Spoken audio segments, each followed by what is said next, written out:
Greetings.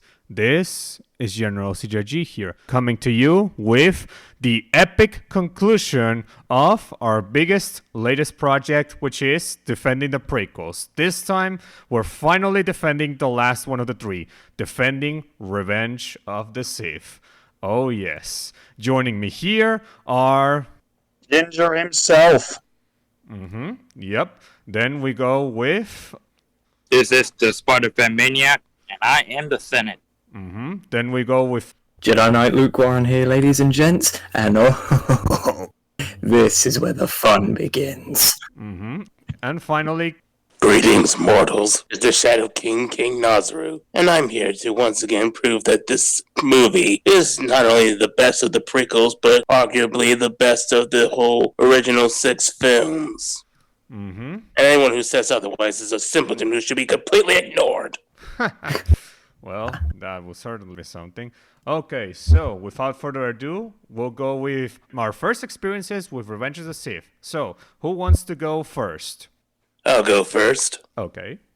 I saw Revenge of the Sith with my father back on day 1, and again, we had to spend like 2 hours in line. It was not a pleasant experience, but and again, at least this showed how important the film was and how excited everyone was, which is more than I could say for Star Wars nowadays. And we watched the film, we really enjoyed it. And when I talked to my friends about it, I believe I was in high school, or at least graduating from middle school when I saw it. And everybody enjoyed it. Nobody had complaints. It wasn't until, I believe, 2006 or 7 that I started to hear whispers of people complaining. I saw this on JoBlo.com, and I think you guys can guess who created those written reviews. Oh, yeah.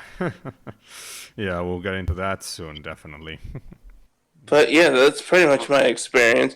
I've also, to further my enjoyment of Revenge of the Sith, I also bought the PlayStation 2 game, which was a pretty fun experience, and not too long after, I got the DVD, which I still have to this day.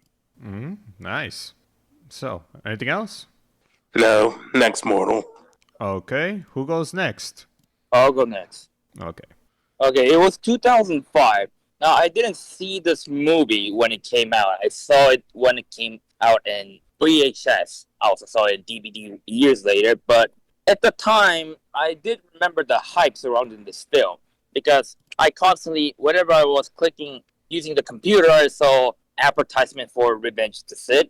When I was also out on a department store shopping with my parents, I also saw a cereal which had the Darth Vader and also had a lightsaber screen, which was really cool. Now, the movie itself, I think it was quite, let's just say, violent for a child such as my age to watch, but I think it was still fun. So yeah, that's that. Okay, well, who goes next? I'll go next. Okay. So, I was 4 years old when this movie came out. And this is the first Star Wars film that I actively remember seeing advertising for. I remember the commercials, the lightsaber spoons, Burger King, the merchandise, the gummies. This, obviously, I was really young when Episode 2 came out and wasn't even conceived yet when Episode 1 came out. So this was the first Star Wars film that I could actually build up hype for. And I do not remember the theater experience, but in terms of everything surrounding that, obviously I didn't know the state of the fandom at the time, but in terms of me and my friends, this was the biggest event ever of all time. And as a kid, still to this day, my favorite Star Wars film, so that's gotta account for something. It wasn't until, and I said this before, but it wasn't until years later where I found out that people didn't like this movie. And while that was going on, me and my friends all loved it. So I don't know how to explain that. Anything else? Just that those Burger King toys were a blast to play with. Remember those M&M commercials with Darth Vader and Darth Sidious? I remember the M&Ms. Some of the canisters would come with lightsaber tops that could light up.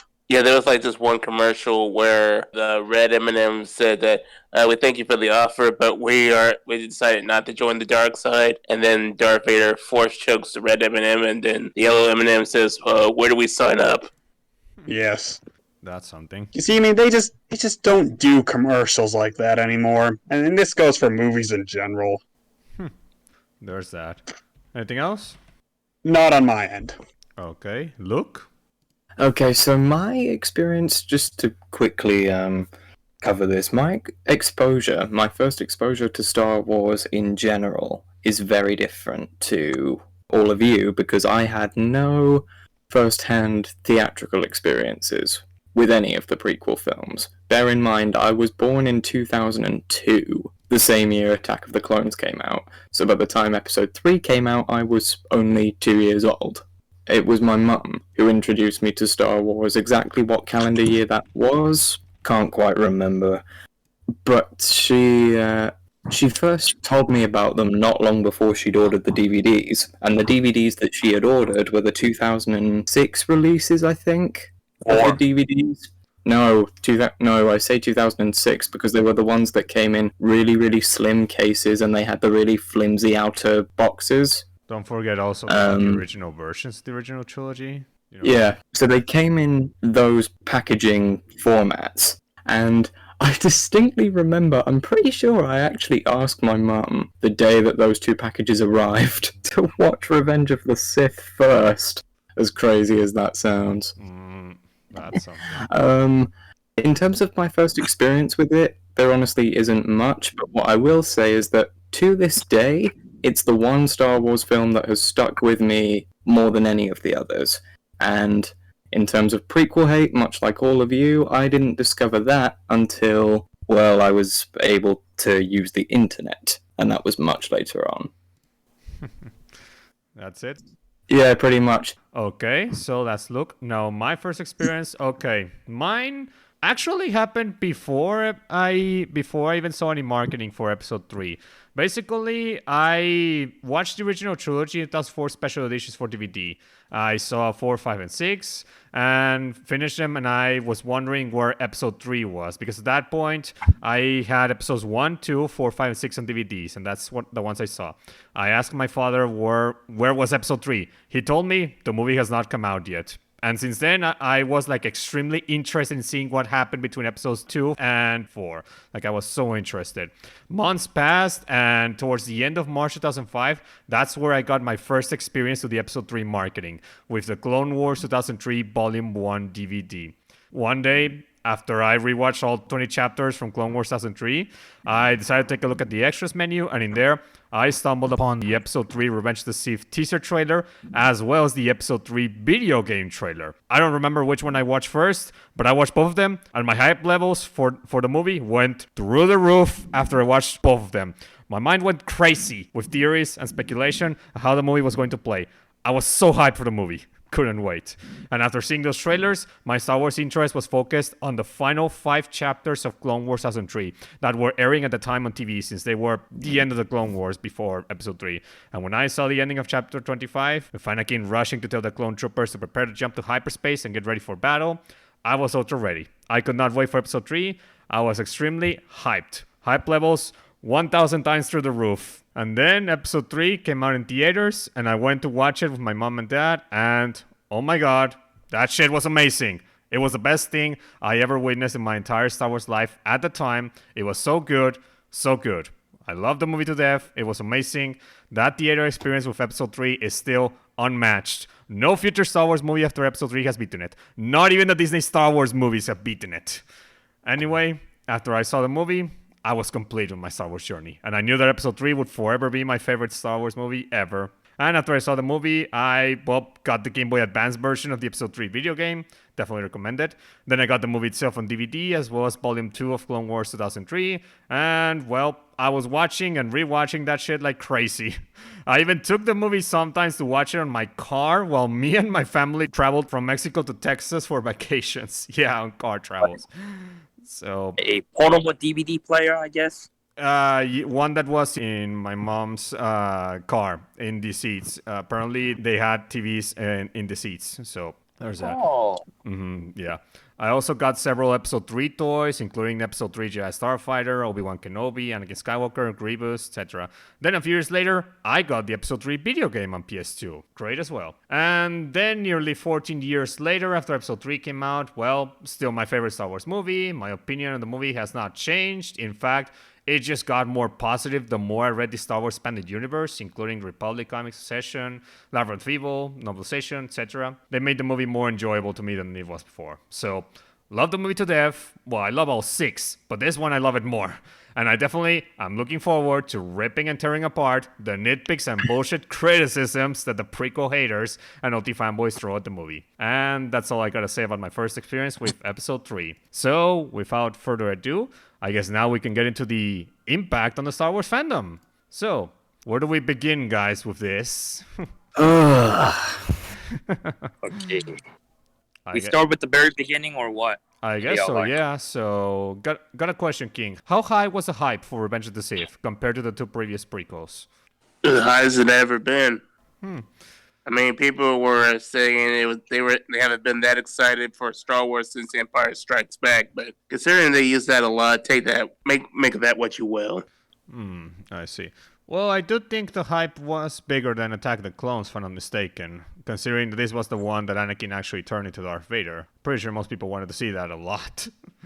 I mean, I think the movie's hype even started way before like 2 years. I mean, just look, what kind of franchise has such hype that they make video games, comics, and times like 2 years before? No, not even 2 years, 3 years before the release of the movie. Hype was already there since 2002.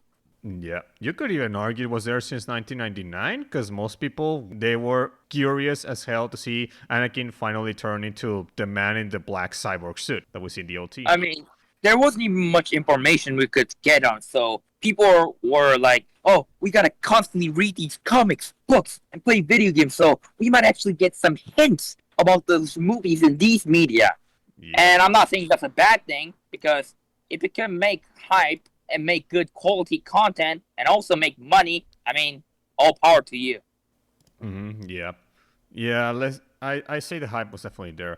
Now, here's an interesting change of pace. Compared to the 2 previous movies, where I guess everyone, including the critics, basically said the movies were either average or not good, this one, Revenge of the Sith, the critics actually liked it. They actually praised it when it came out. They even considered it the best prequel trilogy movie of the 3 at the time, which... yeah, that's definitely a change of pace, because previously, maybe some of them said the movie was decent, as in Phantom Menace Attack the Clones, but Revenge of the Sith, it definitely got more praise, which, yeah, definitely was something. Yeah, the critics circle pre-2008 gave this movie more credit than the previous 2. Yep. However, all of that changed once we get to 2008, because, well... in 2008 and 2009, Confused Matthew and the Plinkett reviews, they started what we now know as the Prequel Hate Train. And that pretty much warped the mindset of many into being indoctrinated into hating Revenge of the Sith and no longer considered a good movie. And a certain television show which was made by people who clearly did not like the prequels, but we'll talk about that later. Now, here's something interesting regarding the guys that created the PT Hate Train, or at least made it mainstream. One of them, Confused Matthew, he claims nowadays that he didn't start that shit, that it was already there from day one. Yeah, he claims the PT Hate Train was already there before he even did his reviews. That's what he claims. I mean, I haven't gone into too much in the subreddits and forums and stuff, so I don't know how much of the hate train existed. Were there a good amount, like a sizable amount? Yes. Just look at what we have. Just look at how much in pop culture tends to make fun of and bash the prequels.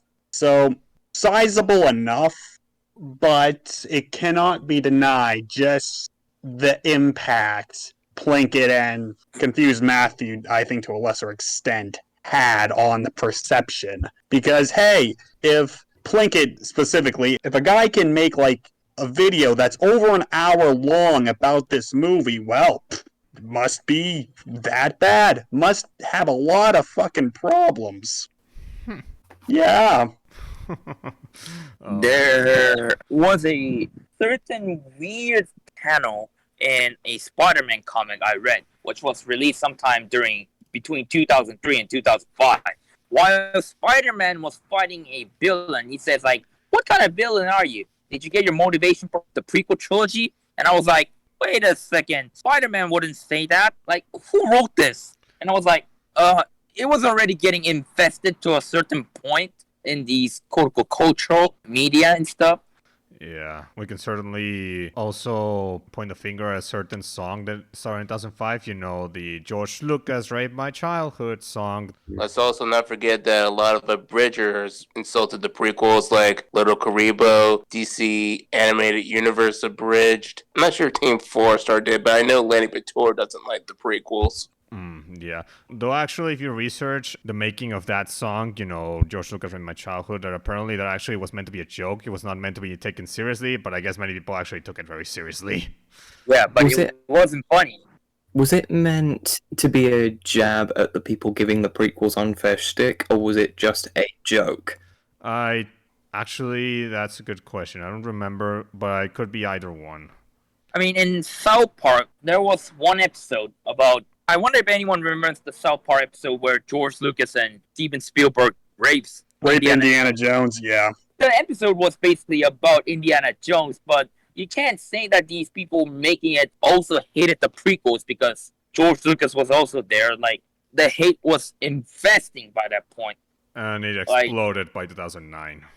So yes, you can argue that the hate also existed back then. But the problem is, how did it get widespread? That's the question. Widespread to the point that even our own real-life family and friends even heard of it to some extent. Like in my middle school, I didn't hear any Prequel Trilogy hatred until close to the 2010s. Like, that's where I actually was hearing it in my regular real life. Here's a question I've been wondering. When did YouTube start to become a mainstream global website? I'd say somewhere close to the 2010s because it started in 2006. I would say early 2010 when YouTube started to become really big. So I guess Plinkett found an opportunity and got it. Yep, he definitely did that. By the way, for clarification, don't get confused when you go and see the Plinkett reviews right now in Red Letter Media's YouTube channel, because some of them say it was released 2012 or 15 or 16. In reality, Phantom Menace came out in 2009, Attack the Clones and Revenge of the Sith came out in 2010. So they are definitely that old to have started the PT Hate Train. So just a small bit of info there that I researched days ago. Yeah, because you gotta know that back in the day, YouTube didn't allow videos to be longer than 10 minutes.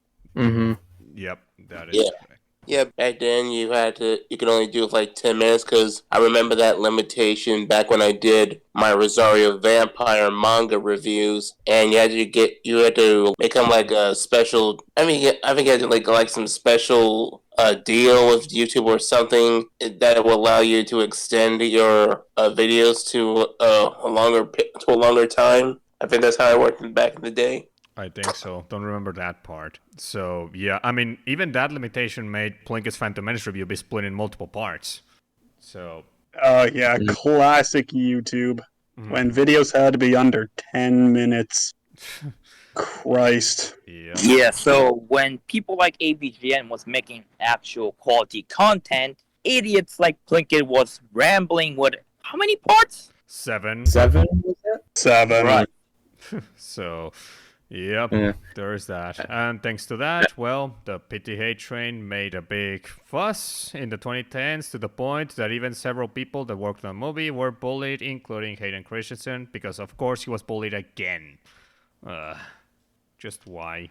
The Prequel Hate Train has gone through cycles. You had Confused Matthew and Plinkett, who spawned the thing in the late 2000s, early 2010s, and then particularly in the mid 2010s, like running up to The Force Awakens, that's when you had people coming out of the woodwork like Chris Stuntman, Jeremy Johns, Channel Awesome, etc., etc. Belated media. I Hate Everything was another one, Belated Media, who have all taken turns at giving the prequel trilogy unfair shtick. Yeah, and the one thing all these have in common, none of them have any original arguments because most of them come from Plinkett. Fun fact for you, Chris Stuntman, in his Phantom Menace review, credits Plinkett's TPM review as his favourite film review ever made. Oh, God. There's something I can notice that was released in 2015. Okay, the mid-2015. This is the pre-Lost Jedi. Some people were saying when The Force Awakens came out, they were saying, Star Wars is finally back! Oh, yeah, I remember that. Whatever Yeah. the hell that's supposed to mean. Yep, Stuckman, Angry Joe, I think Jeremy Johns did it too. And AVGN kind of did it too. Well, actually, he wasn't nearly as harsh as the others. I don't know about you guys, but I watched the Phantom Menace on 3D in 2012. I Me was too. pissed when I realized I was never gonna see Attack the Clones and Revenge of the Sith in 3D. Do you realize how annoyed I was when that never happened? To be honest, that actually would have been cool. Especially Revenge of the Sith. And it was really weird because in 2013 and 2014 they continued to push merchandise with theming that would have coincided with the 3D re-releases of those two prequels, but they never happened, so... And then around nowadays, people like Cosmonaut Variety Hour or Para are currently trying to damage control this and still trying to maintain the prequel hate. Oh, Because they yes. realize that there are people like the prequels more than the abomination that is the Disney trilogy. And there's also people like Confused Matthew claiming that the prequels nowadays are worse than they were back then because the sequels are better movies. He even gave The Last Jedi 10 out of 10. I mean, they cannot accept the fact that the majority population in this world prefers the prequels over the sequels. Well, we should be thanking God that the internet at large doesn't take Confused Matthew seriously. Lion King video, anyone?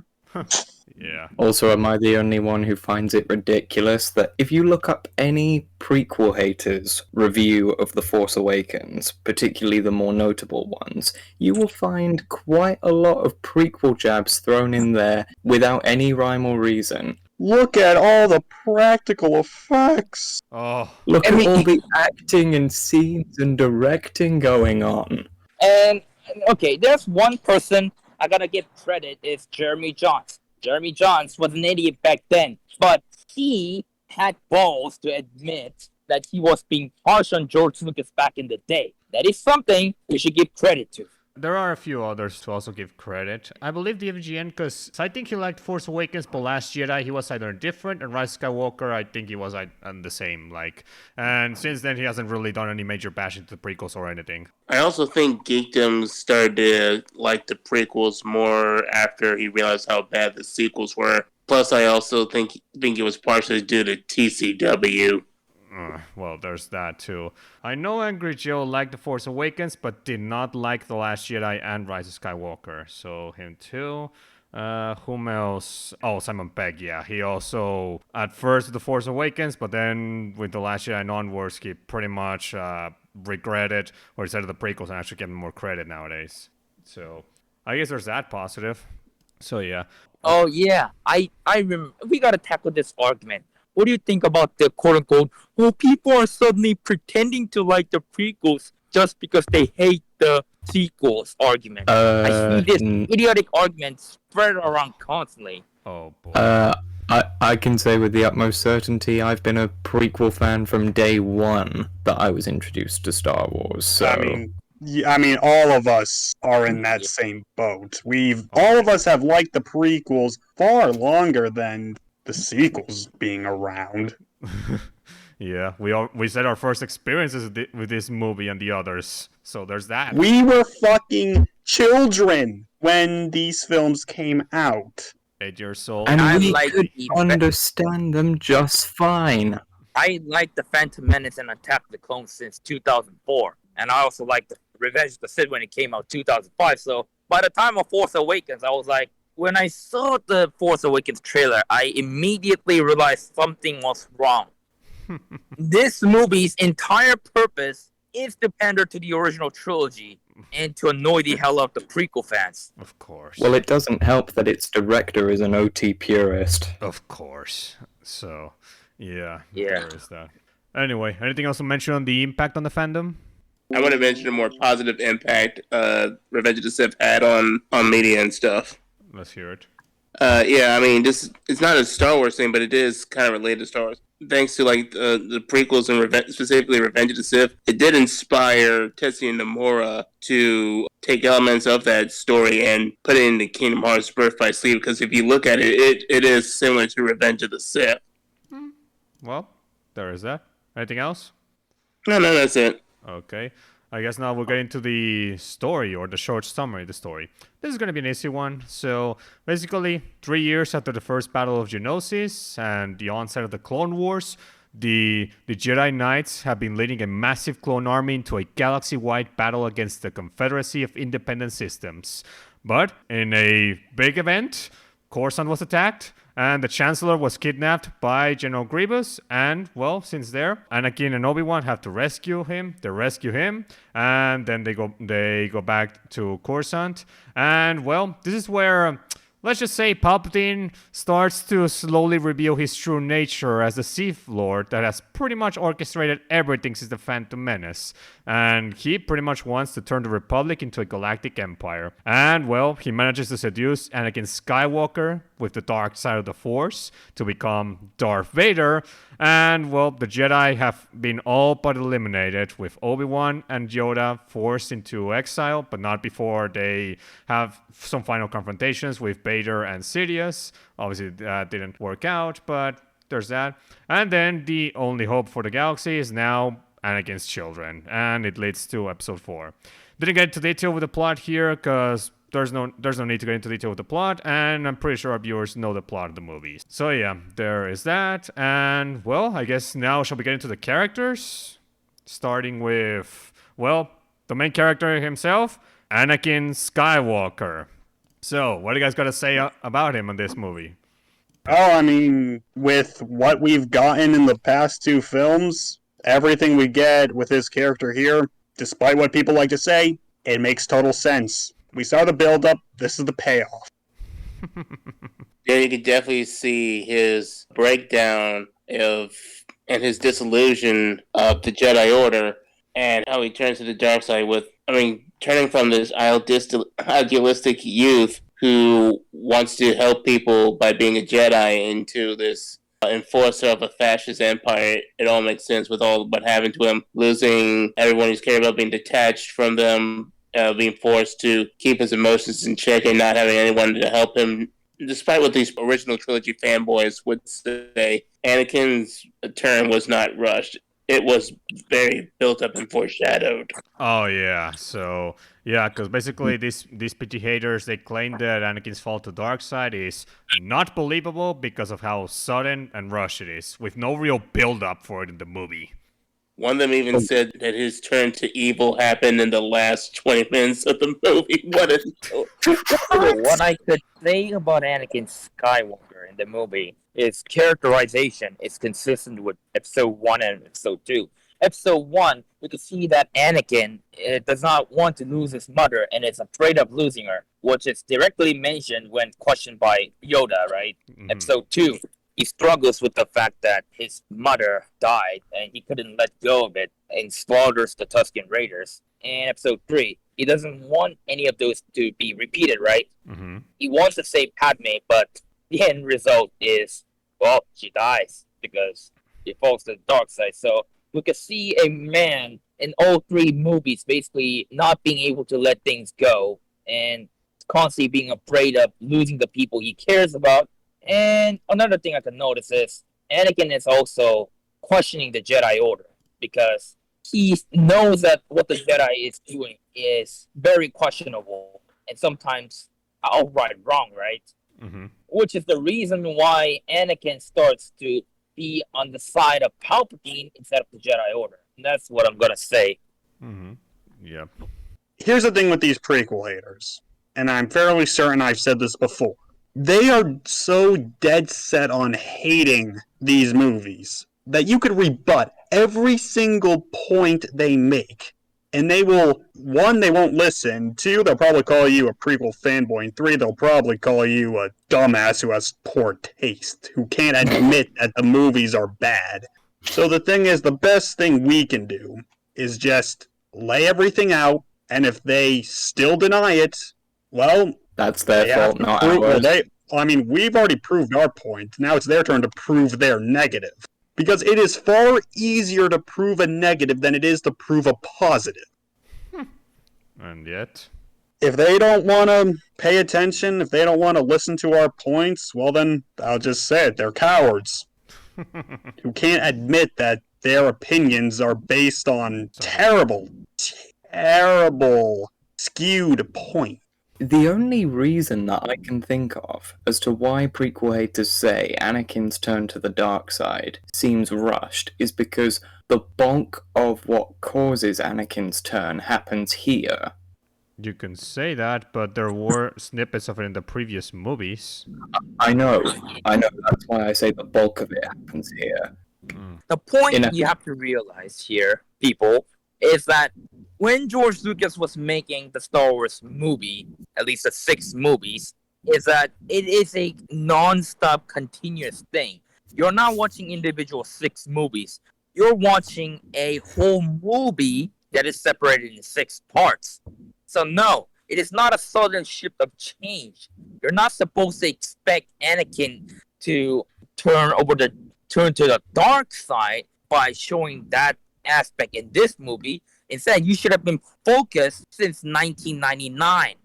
George Lucas should not be held responsible for your lack of concentration. Okay, with that said, let's go now to Obi Wan Kenobi. So, Obi Wan, what do you guys got to say about him in this movie? I will say that I'm glad that Obi-Wan's and Anakin's, before their duel, their relationship is less antagonistic than it was in Attack of the Clones. You can really sense that they do have a friendship. Yep. I get the feeling that after all these years, Obi-Wan finally gets Anakin for the most part and can have some kind of relationship with him. No homo. Obi-Wan at this point in his life has basically evolved into the embodiment of what a Jedi should be. Mm-hmm. Yep.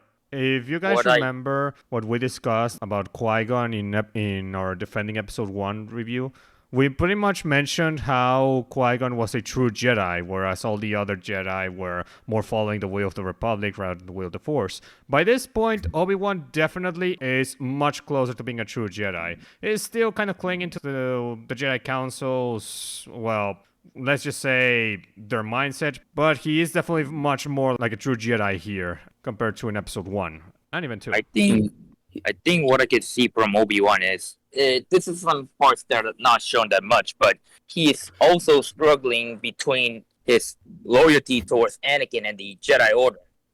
But Obi-Wan chose to do his duty.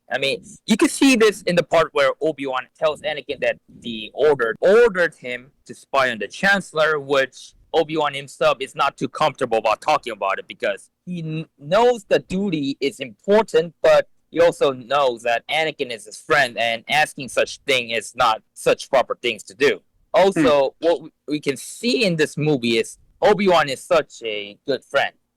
Let's not kid ourselves. We all know Obi-Wan at least suspected something about the relationship between Padme and Anakin, right? Mm-hmm. And he didn't tell the Jedi Council because he wanted Anakin to stay happy. Mm-hmm. Yeah. That is what a good friend does, and we can see that. Yes. And Obi-Wan wasn't afraid of admitting Anakin's true feelings about when he was assigned to spy on the Chancellor to Mace Windu and Yoda. He outright says to them Anakin did not take to his new assignment with much enthusiasm. So he's not stupid. He doesn't ignore how Anakin feels. Yeah, indeed. So, there's that. Anything else to mention on Obi-Wan Kenobi? No. Okay. Well, I guess now we go to the next character, Padme Amidala. So, what do you guys got to say about her in this movie? Well, here's the thing I gotta say. Prequels do not seem to get the point. they want Padme to quote unquote have a active role, which I don't know what that actually means, but let's give them the argument. See, Padme is pregnant by the time of Revenge of the Sith. So what do you think she's gonna do? Does anyone have any ideas what she can actually do other than being a supportive wife to Anakin Skywalker?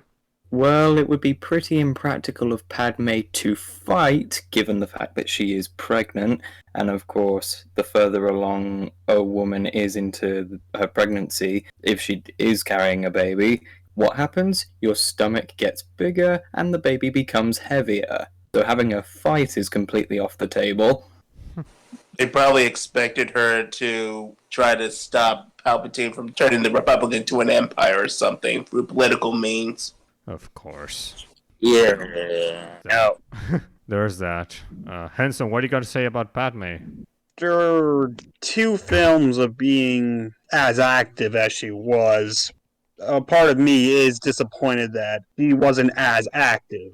Now, granted, it makes sense given, she's pregnant. I don't have a problem with it because, like I said, we had 2 films where she was very active. And she is still pretty active here, just taking more of a, I don't want to say a backseat, but definitely leaning towards that. Because the plot would very much be entirely different without her, so she's still very important. She still does stuff.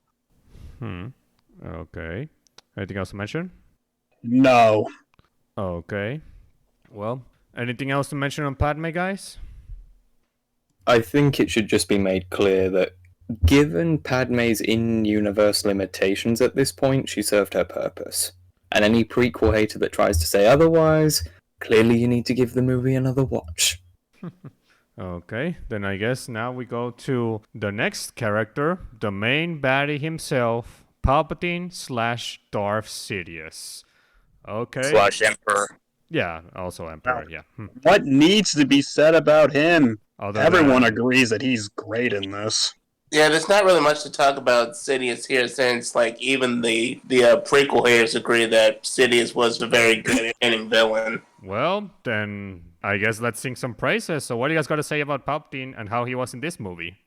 Okay, so one thing I can say about Palpatine is this guy can see through almost everything. So when the 4 Jedi Masters decides to arrest him, Palpatine already expected something like this. The Jedi are committing treason, right? Mm-hmm. That is true. You cannot spin this other way. You cannot just go to the Chancellor and arrest them, right?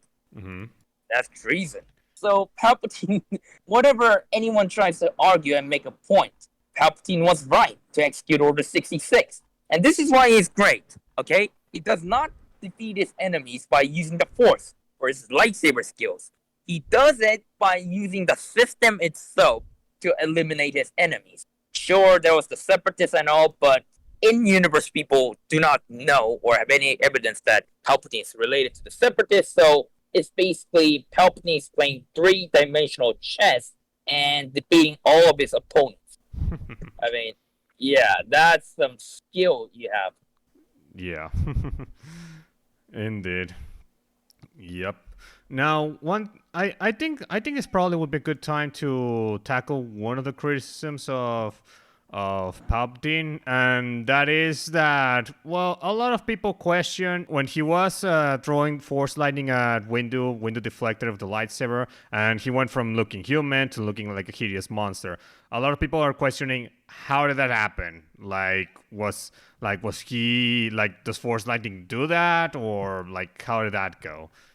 What do you guys got to say about that? Okay, admittedly, that's hard to answer because the real answer was in an expanded universe material. Well, actually, there are some documentaries that Ian McDiarmid and George Lucas have said that Palpatine's real face is the one we see in Return of the Jedi. So they pretty much have confirmed that the face we see of Palpatine in the prequels, before he becomes, with the red eyes, old-faced Darth Sidious, that his human form was just a mask of sorts. Yeah. Even if it wasn't, does that really matter? I mean, you can just assume that the movie says that the lightning causes his face to turn like that. Well, still will not have any problems. Well, the reason why they ask is because Force lightning didn't do this to Luke Skywalker in Episode 6. So that's one of the reasons why they asked that. Yeah, but here's the thing. The Emperor was basically toying with Luke Skywalker at that time. He was basically trying to shock him until he accepted the dark side. You wouldn't want to, I don't know, use full-fledged force slicing to the point you actually kill your opponents or damage them. That was not the purpose. Yeah, but still, like, the fact that he got force lighting in not only his base, but his entire body, well, yeah, you could have made the argument that maybe Luke should have gotten some sort of at least showing some mage, but that didn't happen, so... But thankfully, well, both George and Ian McDermott have said that, yeah, the human face of Palpatine was just a mask. Like, it was confirmed behind the scenes. So, there you go. And obviously, expanded universe sources like the novelization pretty much confirmed that even more, but behind the scenes, it was revealed by the director and the actor. So, there you go. Not to mention, I'd say it's not that hard to do some deductive reasoning, like, oh, after Palpatine gets his lightning reflected back onto him, that's when we see the yellow Sith eyes. So, and, we saw them with Maul. So, one could gather, and this is when we have to get creative, but these morons aren't creative. You can deduce that, oh, okay, this is what he actually looks like, because, we see the Sith eyes. And the OT fanboys are saying we're the ones that need to be spoon-fed information. Because the thing is, these people have to be some of the most uncreative fucks I have ever seen. Like, they'll go on and on about how creative the OT is, but when the prequels do a ton of interesting stuff, they either don't get it, think it needs to be explained better, or just want the characters to stop talking. It's like, you morons don't understand Star Wars. And this is only the beginning, Henson, so strap yourself for that. Believe me, I know. Yeah, so there's that. Anyway, so that's the biggest criticism I'm at Palpatine in this movie, so anything else to mention, guys? I'd say we're set. Okay, well, now we get into some side characters we're talking about. Like Grievous, Yoda, Mace Windu. Guys got something to mention? We don't need to talk about Grievous because his purpose is not to be a fully characterized person in the narrative. His purpose is that he is the most important person in the Separatist army. And that's all you need to know. Okay? You don't need to know what his origins are. You don't need to know what his personality is or what kind of being he is. You need to know that he is an important figure of the CIS. What is that? It is over. That is all that matters. Well, You want to know more about him? Read the expanded universe.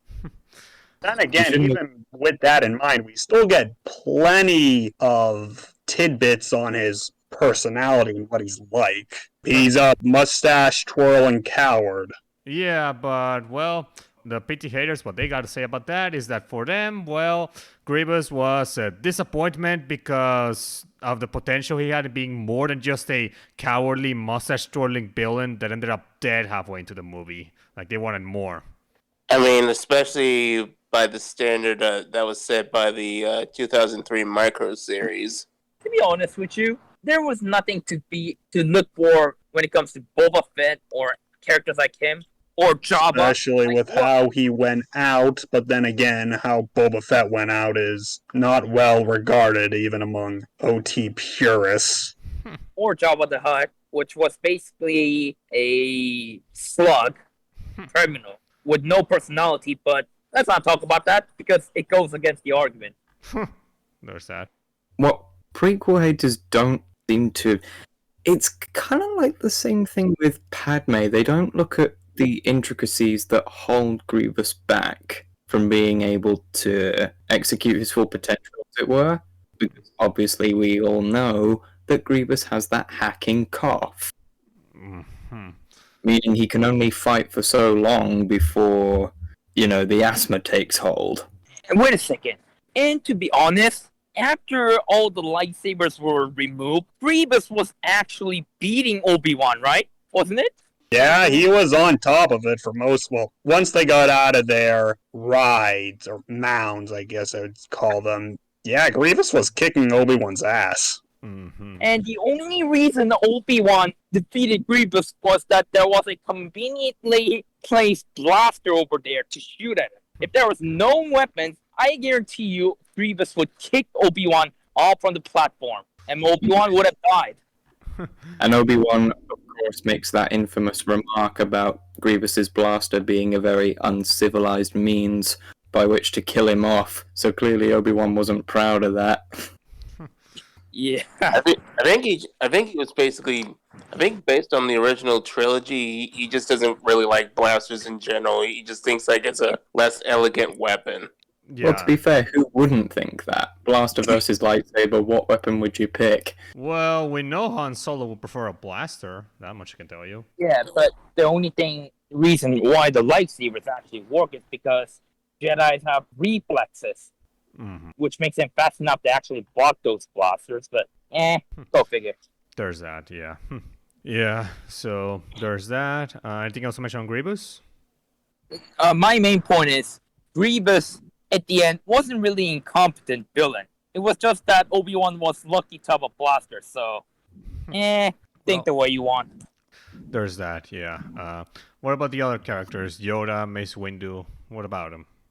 Well, with the thing with Mace, I assume prequel haters continue the criticism they have of Mace in Attack of the Clones with, oh, Samuel L. Jackson being stoic and emotionless, blah, blah, blah, blah. Well, I guess, yeah, they still kind of continue that, but we already tackled that before. But if you want to add your 2 cents, then go ahead. Clearly, OT fanboys aren't aware of what the Jedi are based on, that being monks. Yeah. You know, there's a reason that the Jedi, particularly the Masters, are as reserved as they are.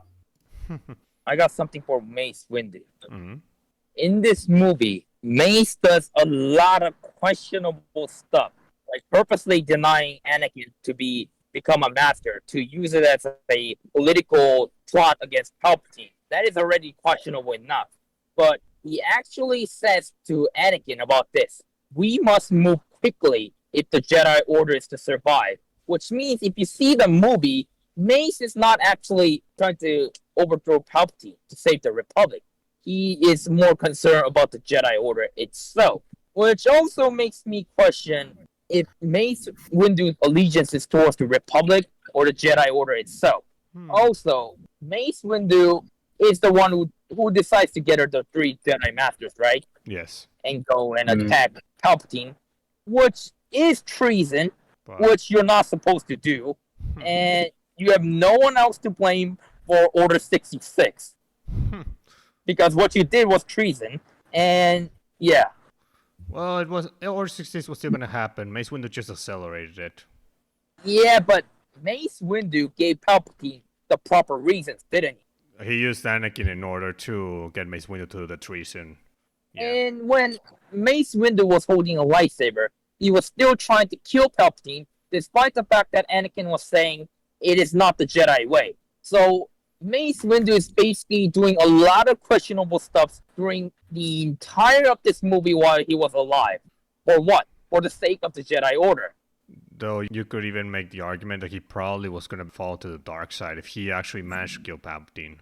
We don't actually know that, but what we can see is Mace does a lot of stuff that is morally ambiguous, or should I say, illegal also.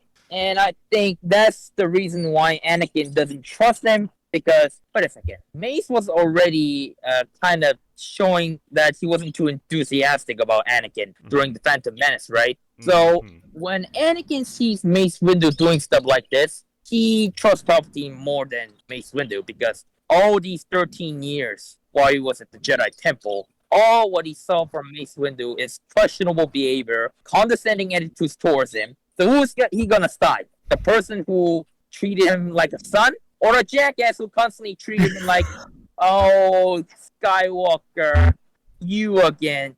I'll side with Palpatine. And to be fair, as you've already mentioned, Mace was the one who kind of set up Anakin in being the position of spying on Palpatine, so... Yeah. Yeah.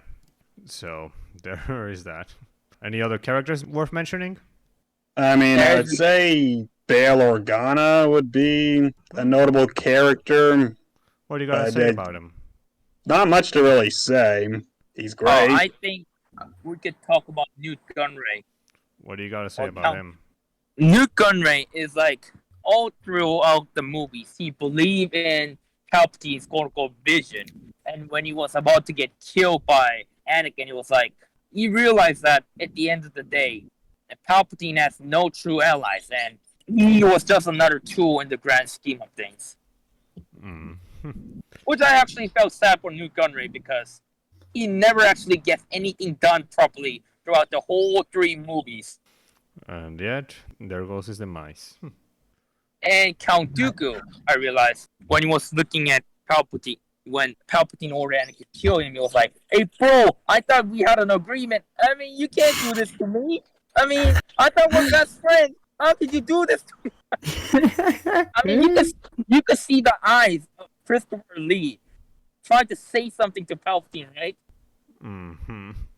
There's that. So, is that it for the characters, guys? I would say so. Okay, well, now we get into the quote-unquote criticisms of general Star Wars fandom, and then our own criticisms if we have them. So, starting off with, first criticism we'll deal with is our good old pal, or enemy, however you want to put it, the CGI. Okay, skip this. Just put some pictures. Okay? Yeah. I'm gonna say that even after 16 years later, the CGI holds up pretty well. It certainly holds up better than a lot of films. I would say it even looks better than some films today. Yeah, so basically, PT haters, they claim that, some of them actually claim the CGI is the best looking of the 3 movies. The only thing is, they claim that it's mostly blue screens and green screens. So, that's the only thing we have to deal with here in terms of the CGI, because CGI looking like a PS2 video game, or that it looks fake or like a cartoon.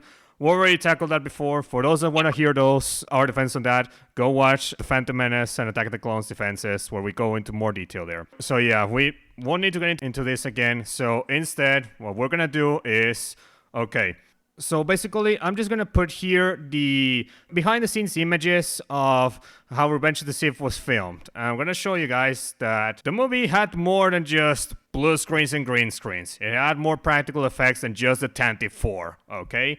So, here you go.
Okay, so with the CGI out of the way, now let's get into the actual main criticisms of the movie. So first and foremost, well, our good old pal Hello Greedo still thinks that the B-1 battle droids are still very easy to take down and give no real threat to the enemy. Yep, back from the Phantom Menace. You want to talk about lackluster threat? How about the bloody stormtroopers? Okay, here's an argument. If you actually watch the prequels properly, the droids are actually aiming the blasters properly. The only reason the Jedi aren't dying is they have Jedi reflexes to deflect the bolts. If you were shooting the blasters in regular humans, they would have died. You know why the droids look incompetent mostly throughout the prequel trilogy? It's because either they're fighting clones who are basically super soldiers, or they're fighting Jedis who are basically super wizards. So think about it, people. There's that. Also, to expand on what you said, Luke. So, if you remember from our Phantom Menace defense video, we pretty much confirmed that, well, I even put the video if I'm not mistaken, where basically George Lucas talked with Steven Spielberg behind the scenes when making that movie, and when he showed the B-1 battle droids to Spielberg, he pretty much said that they're basically these new generation stormtroopers. So... May I just quickly bring up an example of how the OT stormtroopers are not threatening? They're there! Blast them! Hand shoots one stormtrooper out of, what was it, 7 or 8 in one of the Death Star's corridors, and the remaining lot of that handful just run away like cowards. Yeah. Also, who here that has played Star Wars video games has felt any sort of like desperation or fear of seeing a stormtrooper? Not me. If I play on the Rebel side on Battlefront 2, I'm just gonna constantly shoot them in the head with a blaster rifle. Intimidating. Oh, wait a second. If you actually watch the prequel trilogy, the droids actually aim more properly than the stormtroopers. Have you noticed that? Yeah. Not to mention, I think we have more battle droids killing Jedi than we do stormtroopers killing rebels. Well, Yeah, I mean, granted, just totally different context because we don't get to see a lot of stormtroopers fighting rebels, but still, the droids have a much higher body count. Now, if you want to say that the droids do joke around and bumble around in this movie, you will kind of make an argument, but they are not as annoying and constantly joking around like they do in TCW. actually, they're not that jokey in this movie. So I mean, it is kind of funny to see the droid saying to General Grievous, like, "You're welcome," after taking the lightsaber. Yeah, that was funny. They certainly have more, I guess, personality in it. Well, then again, this was also present to an extent in the previous 2 films. Roger. And It's the just one, TCW exaggerated it. Yeah. and the one from Attack of the Clones, where one of the droids saying, "My legs are moving. I must require maintenance." I don't know if that was a joke or the droids actually being serious, but that was still funny. Probably both. Another example of humor from the droids is, again, during the invisible hand sequence where Anakin and Obi Wan have backed into into the central elevator from those 2 destroyer droids, only to be met with a bunch of security battle droids behind their backs, and they're just all going, Roger, Roger, Roger, Roger, Roger. Yeah. I mean, to think about it, guys, the battle droids are better than the stormtroopers because they're not just a bunch of normal dudes without any personality. These battle droids actually have personality and resemble something more human than the stormtroopers. How weird is that? It is definitely weird. Yeah. So, indeed. So, there's that criticism. So, next criticism is a bigger one. Apparently, people, they hate that Anakin is still being nothing but a whiny teenage bitch. Anakin very, very rarely whines in this film, if at all. So, And besides, it's explain- not even to the same extent as he did in episode 2. It's far less whiny here. It's these people saying that Anakin saying it's not fair to the Jedi Council as whining. Well, that and also monologuing to Padme in the bedroom when he says, "I feel lost," you know, that part too. And also at the end when he's talking to Obi Wan and Mustafar, that too. Like, those are basically the main points they bring up. But the atmospheres in those scenes are completely appropriate for the respective purposes. So, I mean- what's the problem? That I he's mean, the whiny. reason why Anakin is quote unquote whiny against the Jedi Order is because he doesn't like the fact that the Jedi is using him against Palpatine for political purposes, right? I will be annoyed if somebody's using me against their schemes. What are you guys? Yeah. Yeah. In fact, just to quickly mention this, has anyone here seen the Revenge of the Sith Chosen One featurette? You can find it on YouTube pretty easily if I Yes. just look it up. There's a snippet in there where Hayden Christensen literally says Anakin feels the Jedi aren't affording him enough respect, which they're not. You They're can not- clearly see yeah. that in the film. Mm-hmm. Yep. So there's that, but I guess PT haters forgot that it was by design. So there's that indeed, guys. Anything else to mention on this one? I say no. No. Okay, well now we get into your good old pal Doan confused Matthew. Okay. Ready for this? Yeah. This is gonna be fun. The first thing he says that Matthew claims he still doesn't know what a Sith is, and claims this movie will not explain to us what a Sith is or why they want revenge. Let me take this. To quote confused Matthew, "Hey, moron! Effing moron! If you took a minute to think, the Jedi are the ones that use the light side of the Force and represent the good guys. So what must be the opposite? What do you think the people who use the dark side were called? The Sith. Think, Okay. confused Matthew, think." Here's evidence we can get by people saying certain things in The Phantom Menace and Revenge of the Sith. In Phantom Menace, who was Ki-Adi Mundi, basically mentions the Sith have been extinct for over a millennium, 1,000 years, right? Mm-hmm. And Palpatine also mentions, "I will not let this republic, which stood by 1,000 years, will not split in two," right? Yes. What was it exactly said? 1,000 years. Yes. And who's that? Sio Bibble, was it? I think.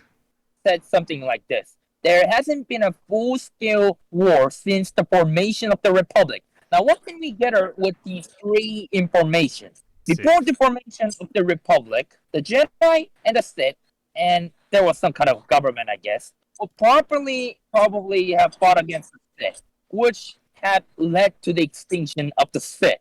And then, after the war, finally, the Republic was formed. Now, why would the Sith be angry? Because they are in the verge of extinction Yep. by the Jedi Order and what would have eventually become the Republic. Pay attention to details. Well, don't worry, because this guy, apparently he didn't pay attention, because his next argument is that he claims that the entire opening sequence of Episode 3 was worthless, a waste of time. Basically, the entire Battle of Coruscant section, the first 20 minutes. You mean the part How of is the it movie work? that sets up the rest of the fucking movie? Yep. How is it worthless? It sets up that Palpatine was kidnapped by the Separatists, and it sets up Anakin making his first turn to the dark side by killing Count Dooku in cold blood. But King, bear in mind, from Confused Matthew's point of view, Episode 3's opening sequence is just a bunch of CGI dumped on screen as usual, so why would he find any meaning in it, right?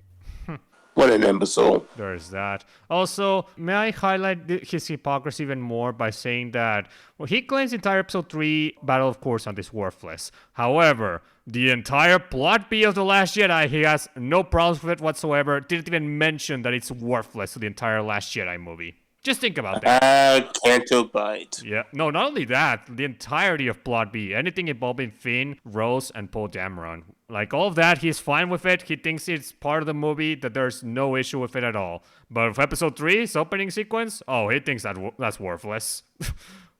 Christ almighty.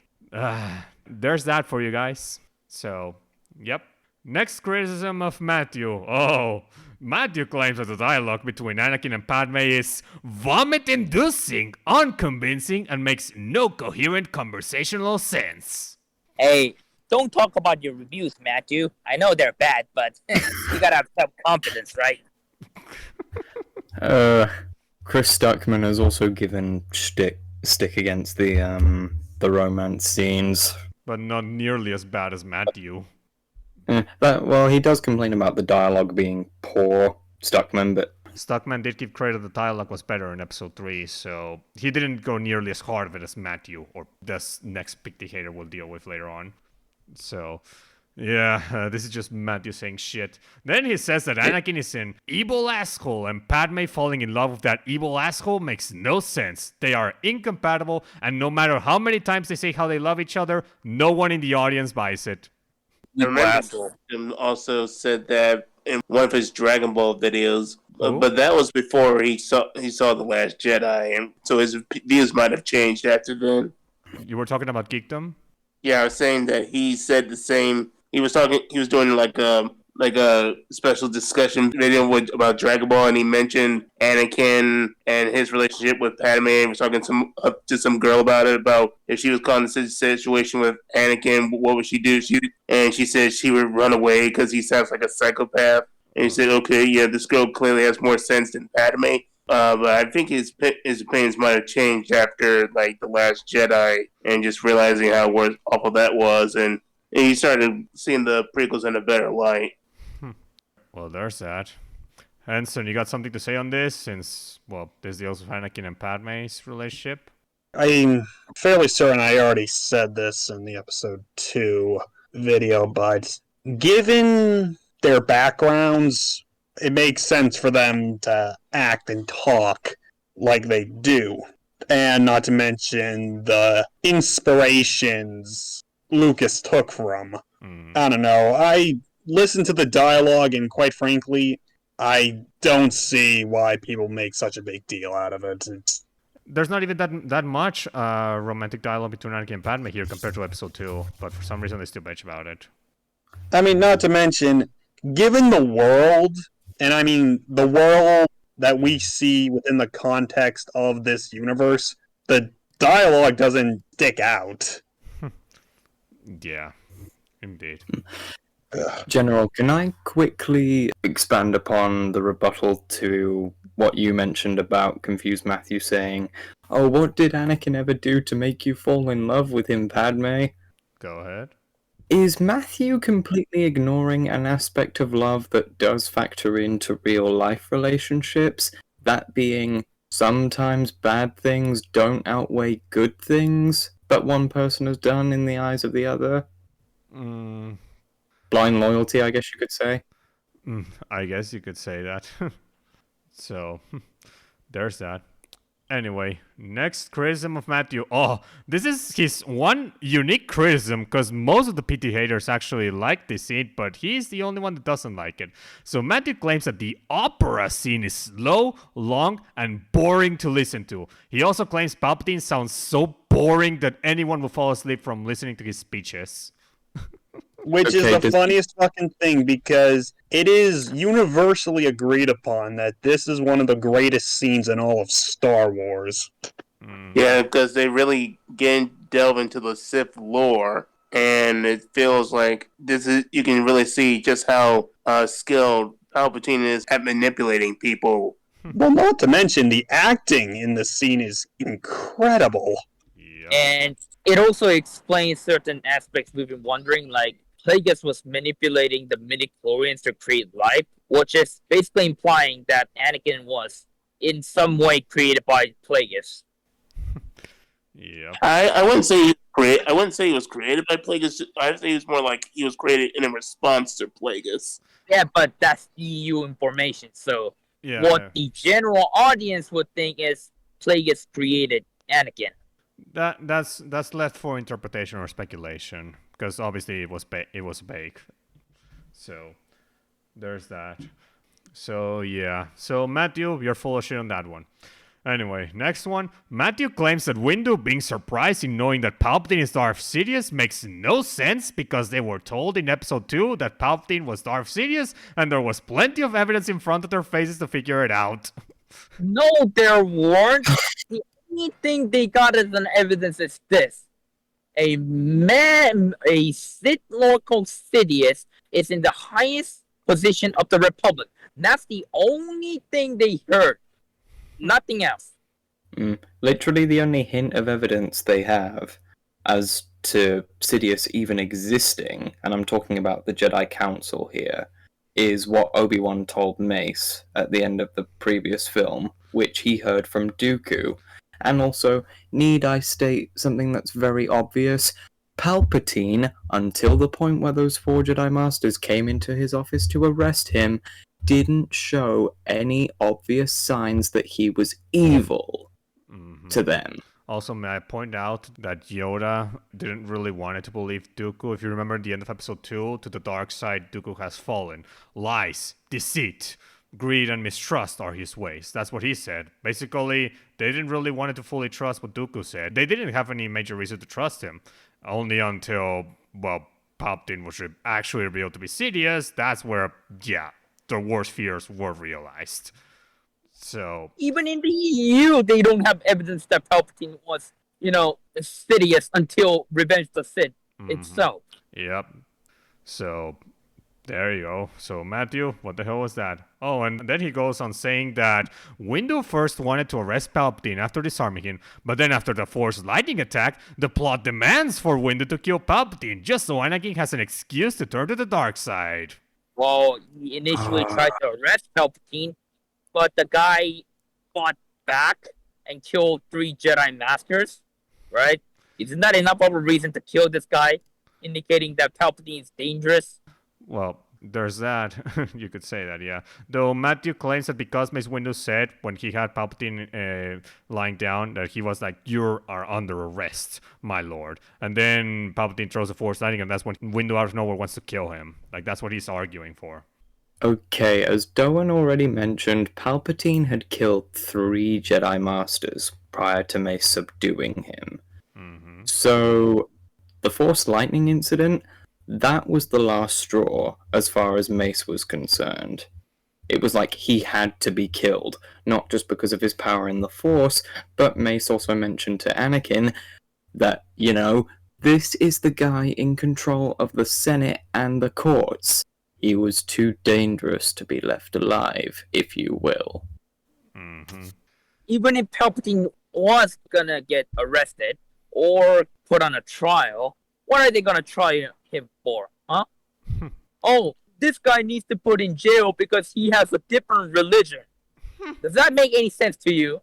Not really. Not to mention, right? And during the time of the Prequel Trilogy era, not many people in the galaxy know who the Jedi is. Do they even know what a Sith is? Not really. No. If things had gone the Jedi Order's way, and they'd put Palpatine on trial, if they tried to imprison him purely on grounds of being a Sith, then by that logic, the Jedi would have been locked up as well. Yeah, and most importantly, Mace Windu does not have any legal rights to do any of this thing. If he would actually put Palpatine on trial, there will be questions. Master Windu, what authorizations did you have to arrest the Chancellor? Why are you committing treason? Palpatine needed to be killed from the perspective of Windu, because Windu has no rights to do anything. The moment Windu decided to arrest Palpatine, it was already over. Palpatine had already won because he knew how the system works. Yeah. He pretty much was able to manipulate everything. So, yep, there's that. And, then Matthew claims that Padme in episode 3 is not okay with the arguments of Anakin becoming a powerful dictator that's ruling the galaxy, even though she was fine with it in the previous movie when Anakin mentioned it during the picnic. No, she wasn't. She even said that it made him sound like a dictator. Yeah. And she was very against that. Yeah, but Matthew's arguing that back then she was like going very easy on him, but right now, now she's actually getting her heart broken. Yeah, there's a difference between a dictatorship and a whole entire galactic empire ruled by a evil magician. There's a difference between those two things.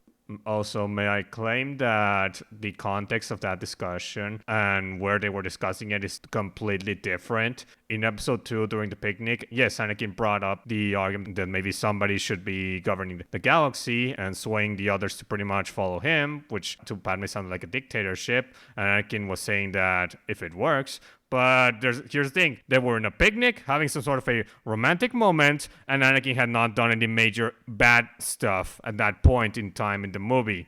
Whereas in episode 3, not only has Anakin pretty much, well, turned to the dark side, killed all the Jedi in the Jedi Temple, and also the leaders of Mustafar, and swore allegiance to pretty much the would-become Emperor of the galaxy.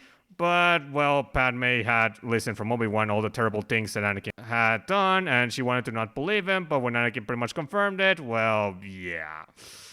So, the context is extremely different, Matthew, between those two situations. But this is Confused Matthew we're talking about, hence his name. Wake up and smell the coffee, Mr. LaRusso. He is confused after all. Yeah. Oh, and speaking of being confused, then he claims that Anakin has not changed at all between episodes 2 and 3. That he has always been the same whiny bitch that has already fallen to the dark side and has already killed children before. By children, he means that he had killed the children in the Tusken Raider camp. So basically, his argument is that Anakin has already been a Darksider and has already killed children before episode 3. That's what his argument is. Got something to say on that? There's different context. The Sand people kidnapped his mother. So what Anakin did is kind of understandable due to revenge. Mm-hmm. There's that. Also, Anakin was not really falling to the dark side. Yes, he gave in to his anger, but he had yet to fully fall into the dark side, had yet to become a Sith Lord. And he does regret the fact that he did kill the Tusken Raiders, despite the fact, because, that was not the Jedi way. Mm-hmm, yeah. Whereas in episode 3, he did not regret any of it. Yeah. So, and not to mention the younglings in the Jedi Temple, they did. Well, the Jedi in general, like, yeah, some could have done some bad things, but there was not really a reason for Anakin to pretty much do all that compared to the Tusken Raiders. Now, was it right for Anakin to have killed everyone in the Tusken Raider camp, including women and children?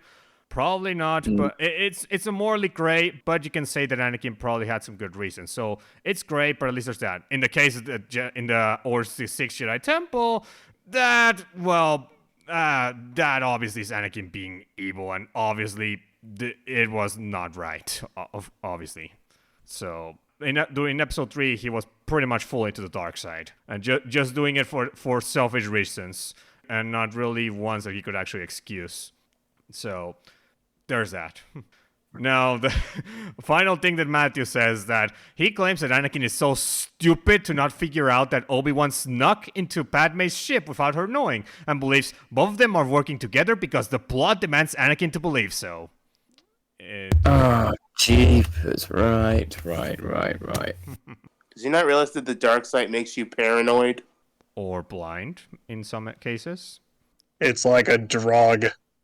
General, do you mind if I do a bit of backtracking here for the viewers to earlier on in the film? Yeah. What does Palpatine say to Anakin moments after he was christened as Darth Vader? Every single Jedi, including your friend Obi-Wan Kenobi, is now the enemy of the Republic. Yeah, that's the start of it. And then when Anakin sees Padme after the attack on the Jedi Temple, and Padme asks whether or not Obi-Wan is among the people who Anakin's loyalties lie with, what does Anakin say? I don't know. Many Jedi have been killed. We can only hope that he's remained loyal to the Chancellor. Then, fast forward to after the CIS Council was butchered, and, he's monologuing off to Padme about the fact that he's more powerful than Palpatine and that he could overthrow him, and that the two could rule the galaxy together as husband and wife. What does Padme say? I don't believe what I'm hearing. Obi-Wan's right. You've changed. And how does Anakin respond to that? I don't want to hear any more about Obi-Wan. The Jedi turned against me. Don't you turn against me. So by the time Obi-Wan appears within Padme's ship, Anakin is peeved off for very obvious reasons. He is against Obi-Wan by that point. Mm-hmm. Yep. So. And thinks the love of his life is working with him. Mm-hmm. Yep. But there you go. So Matthew didn't get that at all. So there's that. Okay, well that's the end of confused Matthew's bullshit. So now we get to the other criticism. So this one is one that, well, there definitely several pretty haters have said. So they say the dialogue is better than the other two prequels, but it's still badly written with some cringe dialogue here and there. That's what Any details? Well, the few romances between Anakin and Padme being one of those cringe dialogue scenes they talk about. So, and Anakin being whiny, but we've already tackled those. So Yeah. there's not much here. It's just them saying that. So there's Most of the time, the dialogue in this film gets picked on, to my knowledge, is with the conversation between Anakin and Obi-Wan on Mustafar, but we'll get to that. There's that, yeah. Indeed. So there's not much on that one. Next one is that several prequel trilogy haters, like Plinkett and Unusual Suspect, they think that the Jedi Order is stupid for not sending more than one Jedi to deal with General Grievous. Okay, right. So, only sending one Jedi to deal with Grievous. It's not like the Council voted Obi-Wan as the most suitable candidate out of the entire Order or anything, right? Oh wait, that happens. Also, if they send multiple Jedi to deal with Grievous, then guess what? The Order runs the risk of multiple casualties, especially if you send Jedi who are significantly lower in skill than Grievous. Okay, let's think about it from this perspective. At the end of the day, the Jedi are also in a military structure, right? Yeah. How many battles do you see which has multiple ranking generals in the battlefield? Several, but I can't count.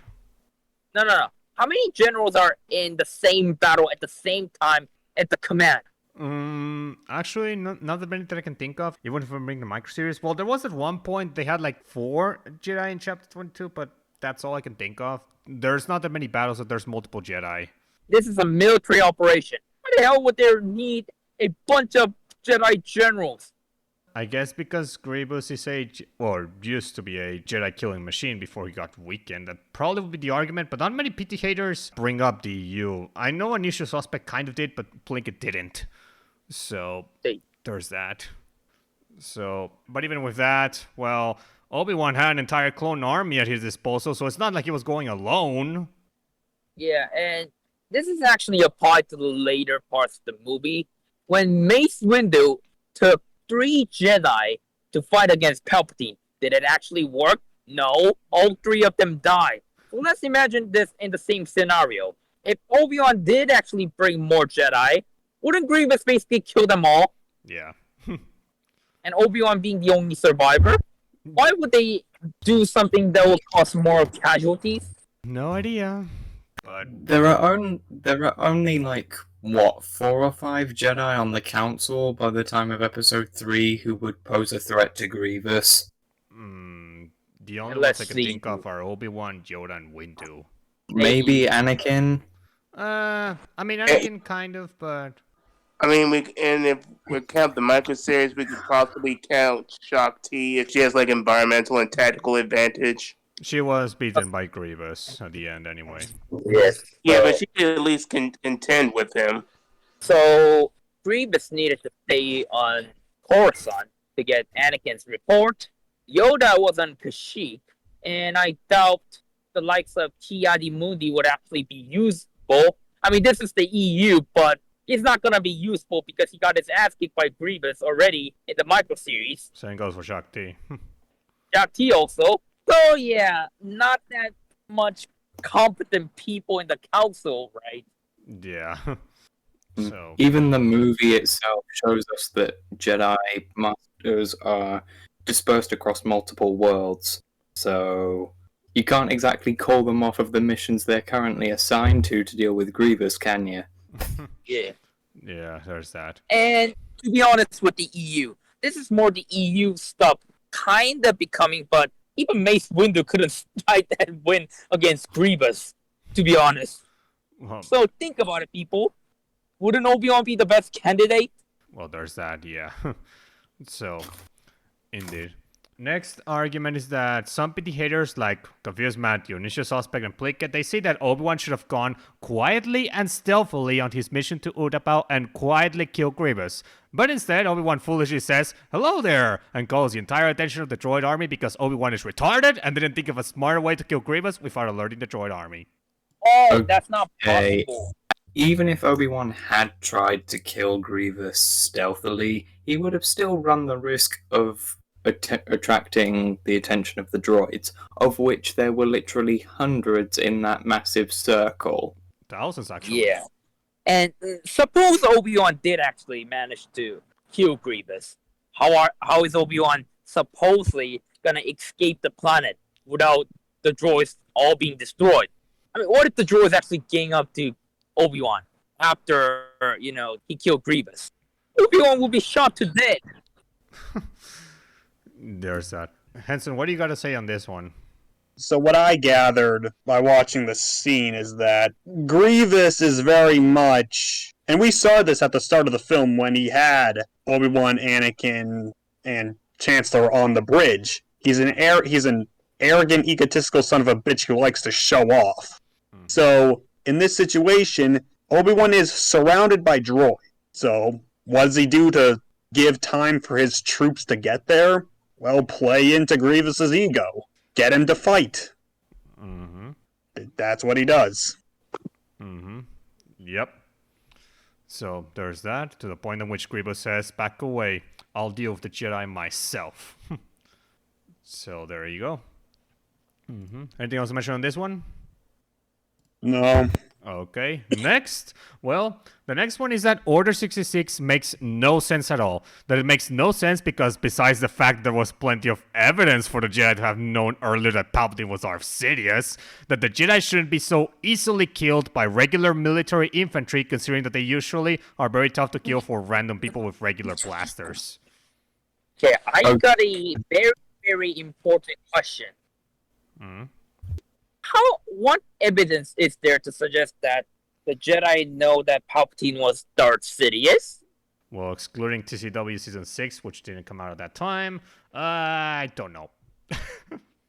And if you actually watch Attack of the Clones, Jango Fett is pretty capable of fighting against the likes of Obi-Wan, and he easily dispatched Coleman Trevor.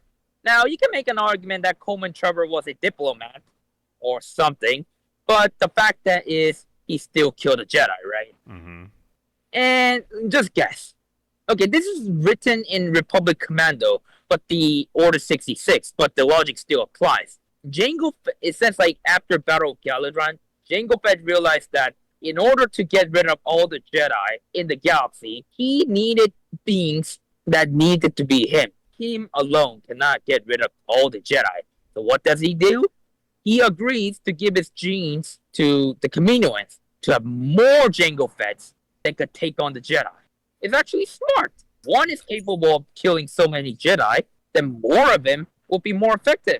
Point is, the clones aren't exactly typical soldiers.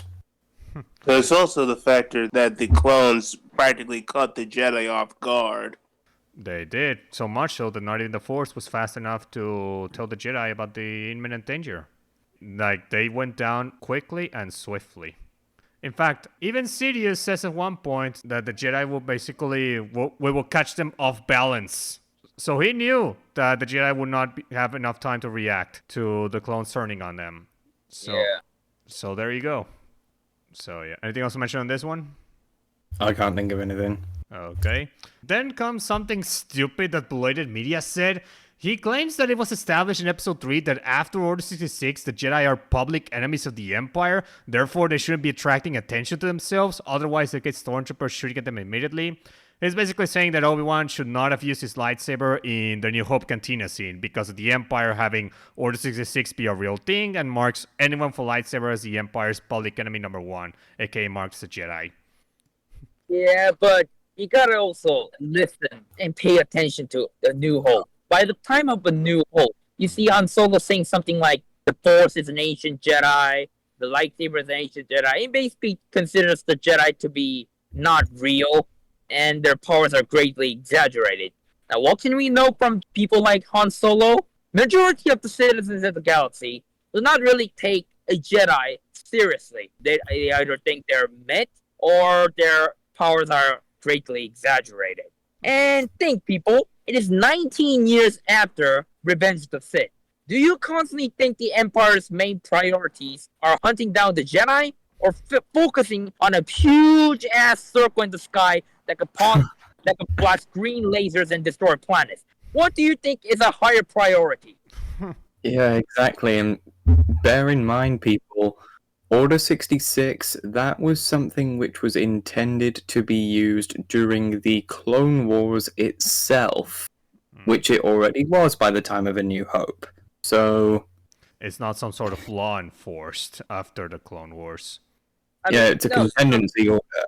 The main purpose of Order 66 here is getting rid of as many Jedi as possible to the point that the Jedi do not rebel against Palpatine or hide from the Empire. And they accomplished their purpose, right? Mm-hmm. The Jedi had to stay away from the public, and Obi-Wan did. Now, Obi-Wan using the lightsaber, yeah, I don't know, but it's been a while since. Obi-Wan might not have guessed the Empire to actually come to such place like the Tatooine, right? Because if you actually pay attention to episode 1, it says Tatooine is a hot territory and the Republic laws don't really work. It might actually apply same to the Empire. What do you guys think about that? Possibly. The Empire were not really enforcing the place or ruling it. They were more like just searching for the droids. They weren't really like having garrisons all over the place, just pretty much enforcing shit. They were more like just looking for the droids. Yeah. So there's that. Tatooine was not really an Empire-controlled planet. In fact, the only reason the garrison was there is because the Star Destroyer intercepted the Tantive 4 on top in the atmosphere. So that's why. So, yeah. Idiot! Indeed. Speaking of idiots, then these PT haters, they claim that Anakin and Obi-Wan from episode 3 are not the same characters we see in episode 4 because they claim that in episode 4, Vader should be furious at seeing Obi-Wan in person after what Obi-Wan did to him in Mustafar, and Obi-Wan should try calling Anakin by his real name and not by his Sith name. It's almost as if they didn't pay attention to the movie. I mean, you have like 20 fucking years to think about these things. It's enough time, definitely enough time for Obi-Wan to finalize his thoughts that Anakin is dead, it's only Vader, and for Vader to calm the fuck down. And also, just to rebut people apparently saying that Obi-Wan should still refer to Vader as Anakin, wow, it's not like Anakin willingly accepted the name Darth Vader when Sidious gave it to him in this film. Okay, the reason Obi-Wan does not call Anakin or Vader. What does he say? He constantly calls Vader, Darth, only a master of evil Darth. He only says Darth in a way to mock Anakin or Vader, depending on the persona he's currently used. And Vader is way more calm than when he saw Obi-Wan 19 years ago. Oh, guess what? Why would Anakin be more calm than he was in episode 3? Oh, he decided to jump over a platform to kill Obi-Wan, and due to his rash actions, he got his legs cut up, right? And burned. Now, if you're a person who had such traumatic events, you might actually learn your lesson that acting without a plan or without being calm might lead to severe consequences, right? Yeah. Do you think Darth Vader is an idiot who would use the same tactic and go, hey, Obi-Wan, I'm gonna kill you, I'm gonna kill you, I'm gonna kill you? No, he wouldn't do that. You think he is Kylo Ren? He's not a man-child like freaking Kylo bitch. Exactly. Well, there you go, but that's prequel haters for you. Anything else to mention on that one? Man, I'm losing brain cells. Why are these people so stupid? Oh, get ready for the next one. Prequel Trilogy haters, they claim that watching the prequels, especially Revenge of the Sith, before watching the original trilogy for the first time, ruins a lot of the plot and surprise moments of the original trilogy. And examples being witnessing the birth of Luke and Leia, ruining the late surprise of their siblings, and of course, the I Am Your Father plot twist being ruined by the PT showcasing Anakin turning into Darth Vader. Then don't Okay. watch the movie. Okay, right. Whilst the prequels may give those moments away to us, the audience, they don't give those moments of surprise away to the characters in universe, do they? No, I think they're talking about the audience. they Luke. are talking about the audience, yes. I know, but still, does it really matter? Well, apparently for a lot of these OT fanboys it does, because they want the next generation to pretty much live the Star Wars movies as they lived them, as they watched them. If anything, watching the prequels actually gives those moments of surprise in the original trilogy a crazy little thing called context, making them easier to understand for us. Yeah, but this is the problem I mentioned in the first prequel podcast. Do you remember the term I used called mystery tards? Yeah. Oh. Mystery for the sake of mystery is not interesting. Sometimes answering the mystery makes a lot of these questions more interesting. Yeah, we've seen movies that just have a mystery and have no real payoff, or have a lackluster one. J.J. Abrams. Oh, don't forget also The Last Jedi as well. Like, the sequels definitely have that. So, yeah. Also, can I mention this regarding that, the prequels ruined the plot and surprise moments of the original trilogy? Do you know, original trilogy fanboys and PT haters, do you know what can actually ruin those moments worse than the prequels? The fucking internet!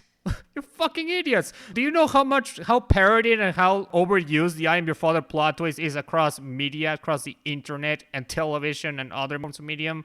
Do you know how much? Like, guys, give me some examples of where the I'm Your Father plot twist either parodied or used in some way. Like this internet video that was kind of like music, let's say, I am your father, I am your father, I am your father, or something.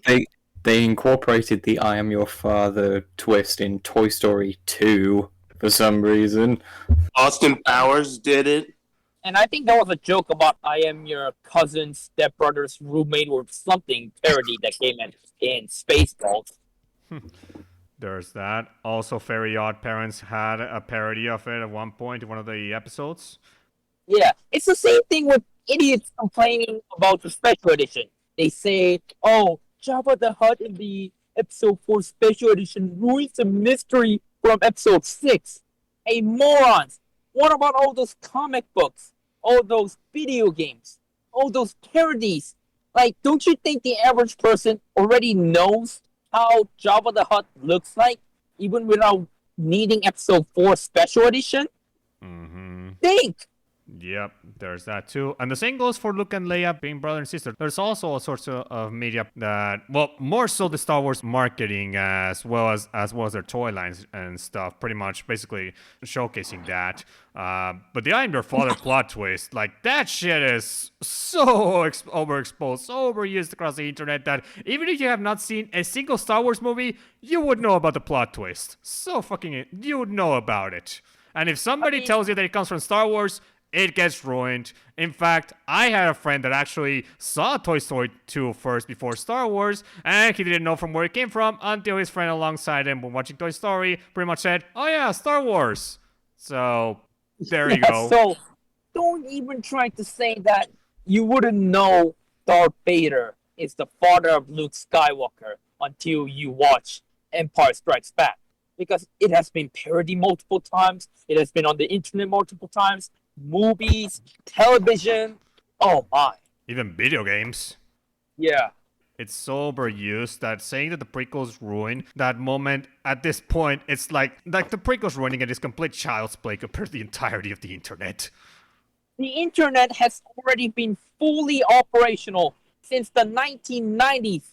Yep. Okay, maybe some people might have been using dial-up modem and got shitty internet or something, but seriously, man, you cannot tell me that you did not know who Darth Vader was before watching the prequels. Yeah. Anything else to mention on that? No. Okay, next. Now we're gonna get into the criticisms that are aimed at the entire prequel trilogy, so it's not just Revenge of the Sith. We were saving these ones for this video, as in this is the last defense video we're gonna do, so these are more aimed at the entire prequel trilogy. Going with the first one is that people argue that, unlike the original trilogy, George Lucas during the prequel trilogy had all sorts of yes men allowing him to be free to say and do whatever he wanted, with no one to stop him, which is one of the reasons why the prequel trilogy movies are bad while the OT was good. To me, this sounds like all the good stuff came from other people and all the bad stuff came from George Lucas type of argument. Yeah, it is pretty much that. They argued that the reason why the OT was good is because George Lucas didn't have too much control over it, whereas with the PT, because he had too much control over it, that's why they ended up being bad. Actually, He had final say on everything. Mm-hmm. Christ. Those were his movies. You didn't have any corporate heads doing anything. These were his films. He had final say on fucking everything.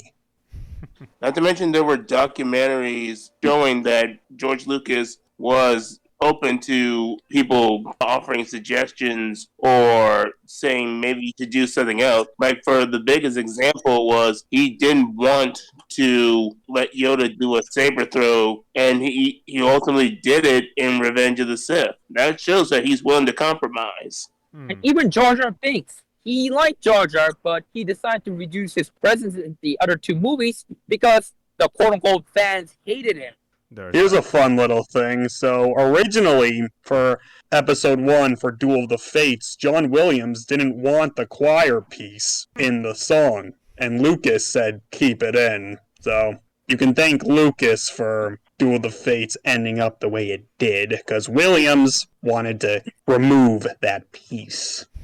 And there's an argument you actually see a lot. The quote-unquote Star Wars was safe in the edit. How many times have you ever actually seen this video mentioned or brought up in YouTube as recommendations? I have A lot, but thankfully there's a rebuttal video out there.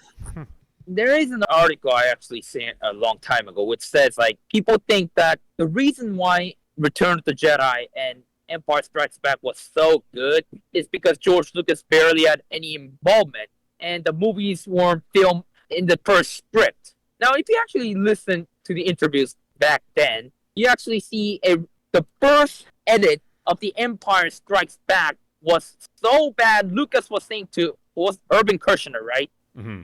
Urban Kirshner, what the hell did kind of thing happen to my movie? Now, the basic argument you're saying is every movie is saved during the edit. It's not like George Lucas was an idiot and his ideas were so bad that it required people to edit all the bad things out. Even the quote-unquote bad Star Wars movie Empire Strikes Back was so bad it needed to be fixed at the edit. I don't even know where this argument even comes from, save at the edit. Comes from people that pretty much they want to have any sort of ammunition against the prequel trilogy because they hate those movies so much. They want to pretty much, when people say that the original trilogy was George Lucas made those, they pretty much want to find any excuse to say that the reason why those were good is because George had too much involvement in it. That's what they want.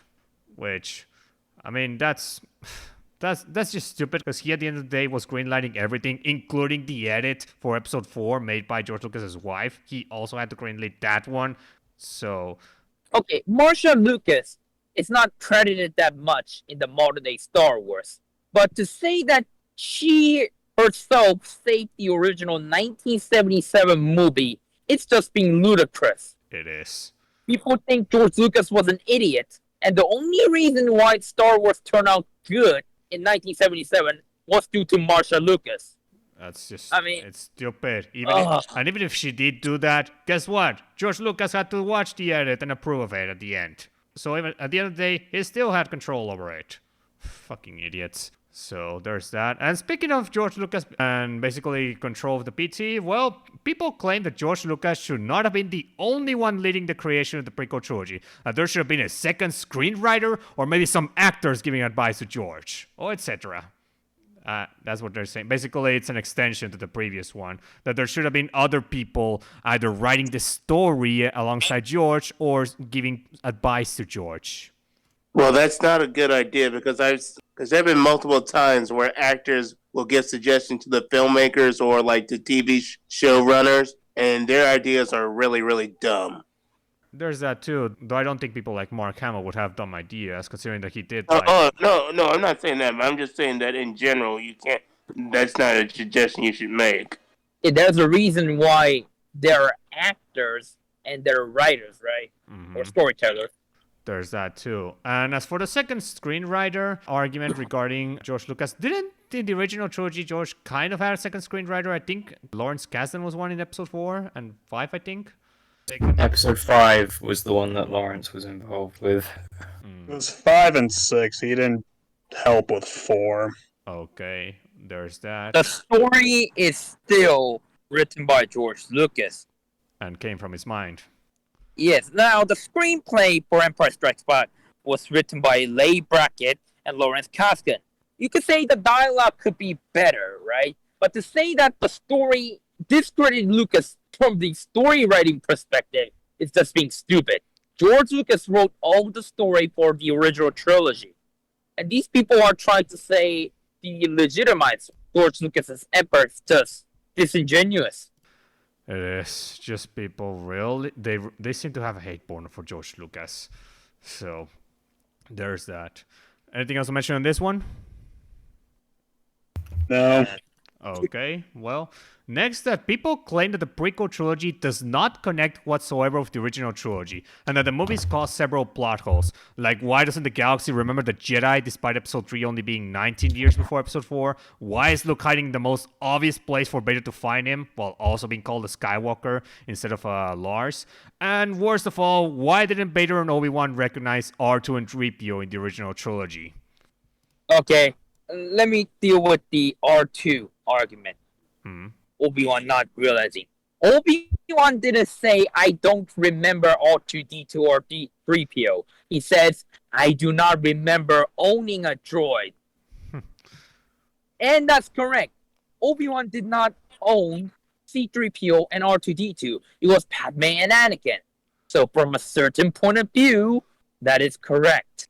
And as for like Darth Vader finding Luke on Tatooine, you do remember that he hates Tatooine. He wants to avoid that as much as possible. In fact, he didn't even set foot on the planet when searching for the droids in episode 4. Remember, he's in the Star Destroyer. Yeah. So there's that. Now, if Palpatine had ordered him to set foot down there, even if Vader hated him for passion, well, he probably would have done that. But because Palpatine didn't do that, well, obviously Vader didn't go down. And why didn't Darth Vader recognize C-3PO? If you watch the entire original trilogy, there isn't a scene where Vader stares at C-3PO face to face. Look at Empire Strikes Back. There isn't a single scene where Vader looks at C-3PO face to face. No, and 3PO was in the back of Chewbacca when they were freezing Han Solo and Carbonite. So yeah, that's like the only moment. But then again, he was in pieces and on the back of a Wookiee. So sure, there is an EU comic where Vader finds C-3PO again in Bespin, but that's EU, and even then, it's not really that huge of a deal. So yeah, there is that. So same goes for R2-D2. Vader also doesn't see R2-D2 at all in the 3 movies, like face to face. He also doesn't do that. Oh wait, R2-D2 was with Luke Skywalker. Yeah, the entire time. So there is that too. And then in episode 6, R2 stayed with Han and Leia while Luke went up in the Death Star with Vader. So yeah, there were no good moments for R2 and 3PO meeting face to face with Vader. So there is that. Now, as for the galaxy remembering the Jedi, despite episode 3 only being 19 years before, well, we already tackled that, but if you want to add some extra points to that, Doan, or the others, you can do it. What the the Jedi Order was almost entirely extinct. In fact, what does Obi-Wan say word for word in A New Hope? Now the Jedi are all but extinct. Wait a second. I got an argument. In the original trilogy, there aren't many people who are actually talking about the Jedi. Not the Rebellion.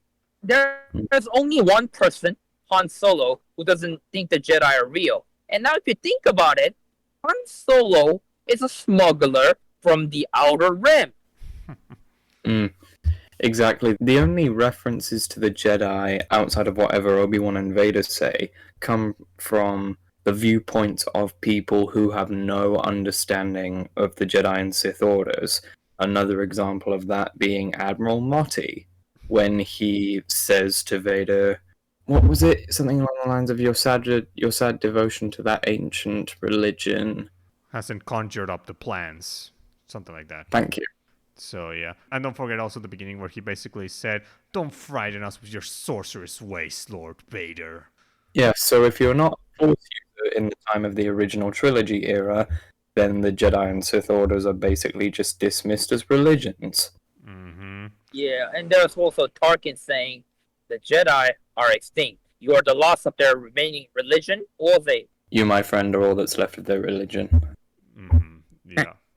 So obviously nobody but Vader and Obi-Wan and Yoda knew that Palpatine was a Sith Lord. So the Emperor being a Sith is even more of a mystery than than even the Jedi existing. So from what Tarkin said, regards to Vader being all that's left of religion, is kind of correct. So there's that. Anything to mention on that argument, or that Luke hiding in Tatooine is the most obvious place for it to find him? Anything else to mention on that? What, has it already been mentioned that in regards to Tatooine, Anakin had a deep seething hatred for it? Yes, we already mentioned. I think we've even brought it up in the past few podcasts. There was just so much tragedy for Anakin in regards to Tatooine, where he would stay away from that planet. He would have no reason to go back there.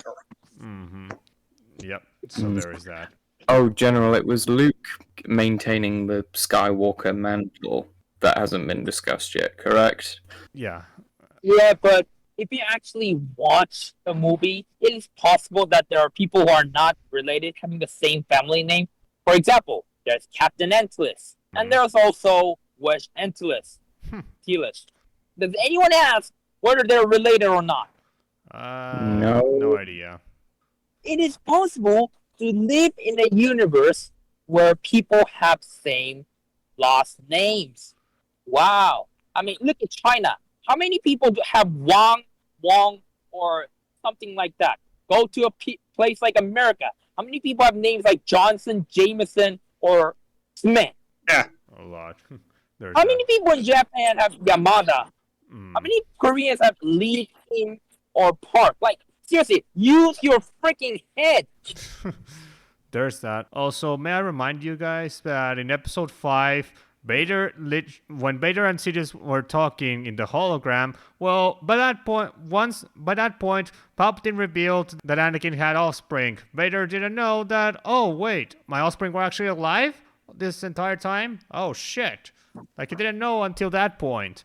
So if Skywalker for some reason was, well, then again, in the beginning of the movie, Vader is shown mentioning that I'm sure Skywalker is in them when they find the Rebel base. But by that point, let's just say that Luke had already destroyed the Death Star in episode 4. So there is context to why Vader would know Luke by that point. But in episode 4, before episode 4, there was no real reason. Luke was just a farmer, just chilling in the worst place for Vader to visit. Like... And he has not done anything major until the events of episode 4, so there wasn't really any way for Luke Skywalker to be recognized in the galaxy or even the Empire.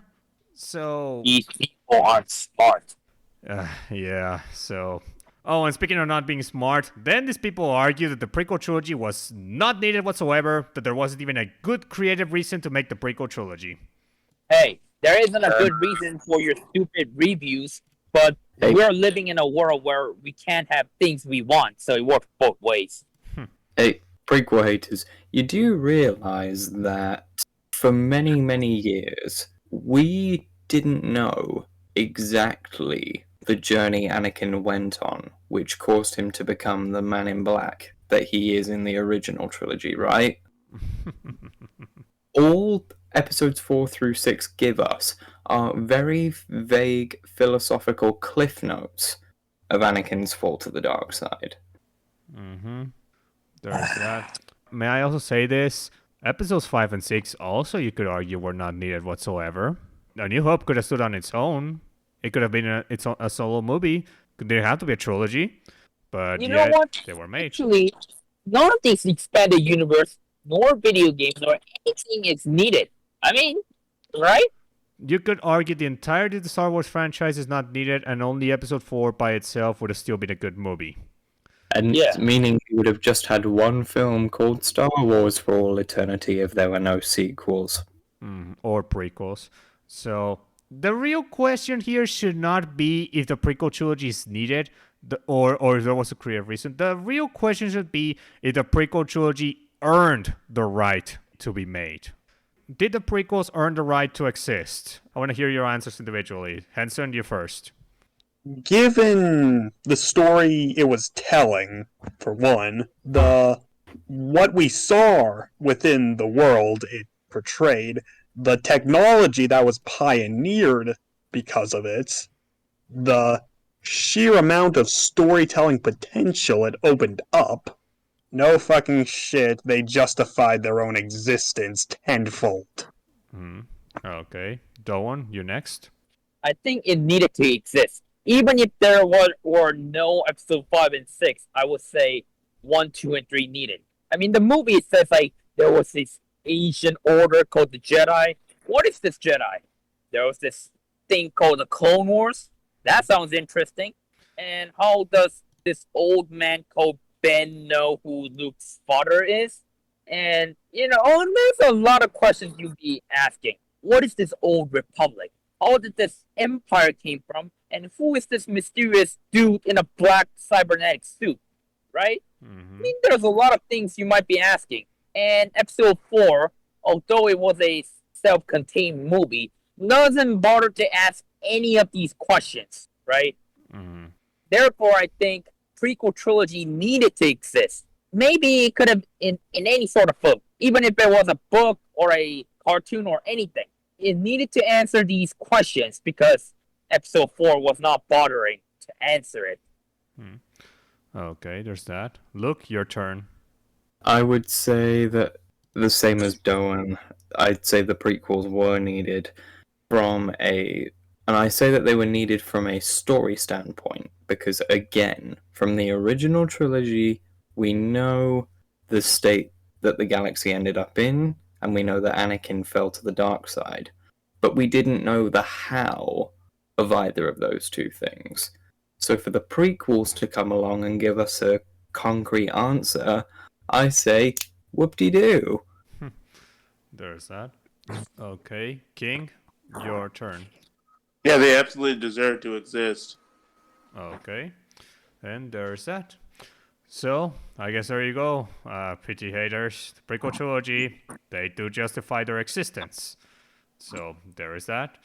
Now, okay. So, that was all the criticisms from the general Star Wars fandom. Now we get into a really big fish. And you guys know him and probably hate with a passion.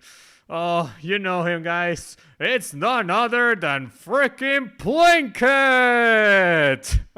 Makes the cool ass. Oh, yes. Oh, boy, yes. Oh my god, what's wrong with these reviews? Oh my god, what's wrong with your brain? There's that. Now, okay, so let's get on. Plinkett reviewing Revenge of the Sith. So the first thing that Plinkett claims that the entire movie is boring, save for some comedic scenes. What? Yeah. Clearly you don't watch very many movies, if that's the case. Maybe it's not a case of Starkclasser not having watched a lot of films, but clearly he has very selective taste then in what he finds boring versus entertaining. This guy is a failed filmmaker. There's that indeed. Then he claims that he does not understand what the opening crawl text, "There's heroes on both sides," means. We really have to explain this thing over and over again. Okay, somebody do it. I'm getting tired of this. Okay, Look. whether or not this is the answer you guys were thinking of, I don't know, but I'm going to say mine. Plinkett, are you not aware of the phrase, every villain is the hero of their own story, and that one side views the other as the arch nemesis in a conflict? You know what? Screw it. I don't know what to explain it. Okay, from the side of the Confederacy, people like Anakin and Obi Wan are evil, right? Mm-hmm. From the side of the Separatists, people like Grievous and Dooku are heroes because they're on their side. You see, the definition of a hero and a villain change depending on the side they are. And let me ask you an honest question: do you think the Republic never committed any war crimes during the Clone Wars? Hmm. Like, do you think the Republic is this honest organization which was fighting for the justice of the galaxy? Why do you think there were separatists in the first place? Why do you think the Trade Federation blockade thing happened in the first place? Because the Republic was incompetent and useless. Think, people! Stop asking dumb questions! Oh, speaking of dumb questions, then Plinkett claims that Chewbacca was ruined because he was shoehorned into this movie for no good reason. The guy had Wait. less screen time than 10 minutes! Yeah, what does Chewie even do in the film? Barely Stan. anything. Stan that just gave a piggyback ride to Yoda. Yes, as I say, he barely does anything. How does that ruin his character, Plinkett? Just for being shoehorned into this movie for no good reason. That's all he gave. Even though Well- the sequels have a lot of pointless cameos, some of them even ruin their characters in some way. But Yeah, Plinkett, if you're gonna make a complaint about a film, at least make sure the complaint has some degree of substance. well, then he goes on and say that thank God there was no young Han Solo in this movie. I mean, to be honest, it's actually cool to see all these characters from the original trilogies when they're younger. Like, I like seeing Boba Fett, like, wow, this is how Boba Fett was when he was younger. That stuff is interesting. Oh, this is how this random character was when he was younger, like Chewbacca. There's that too. So, yeah.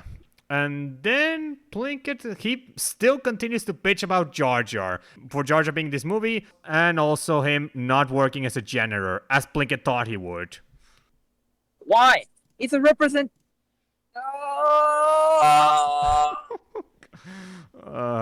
Somebody had a stroke. Yeah, so there's that. So, Henson, what do you think is the main thesis of this Plinkett review? Because you've given the thesis of the two previous ones. What about this one? Essentially, it's just, I don't like this movie. I'm not gonna bother trying to figure anything out, properly watch the movie and pay attention. I'm going into this movie already hating it, so the way I view the movie will simply reinforce my already biased beliefs, even if they are unfounded, and prove how stupid I am. Yep. Well, there's that. And speaking of Plinkett being stupid, then Plinkett praises that Revenge of the Sith has no stupid-ass retarded love story. Wait, so Plinkett isn't counting the Anakin and Padme arc?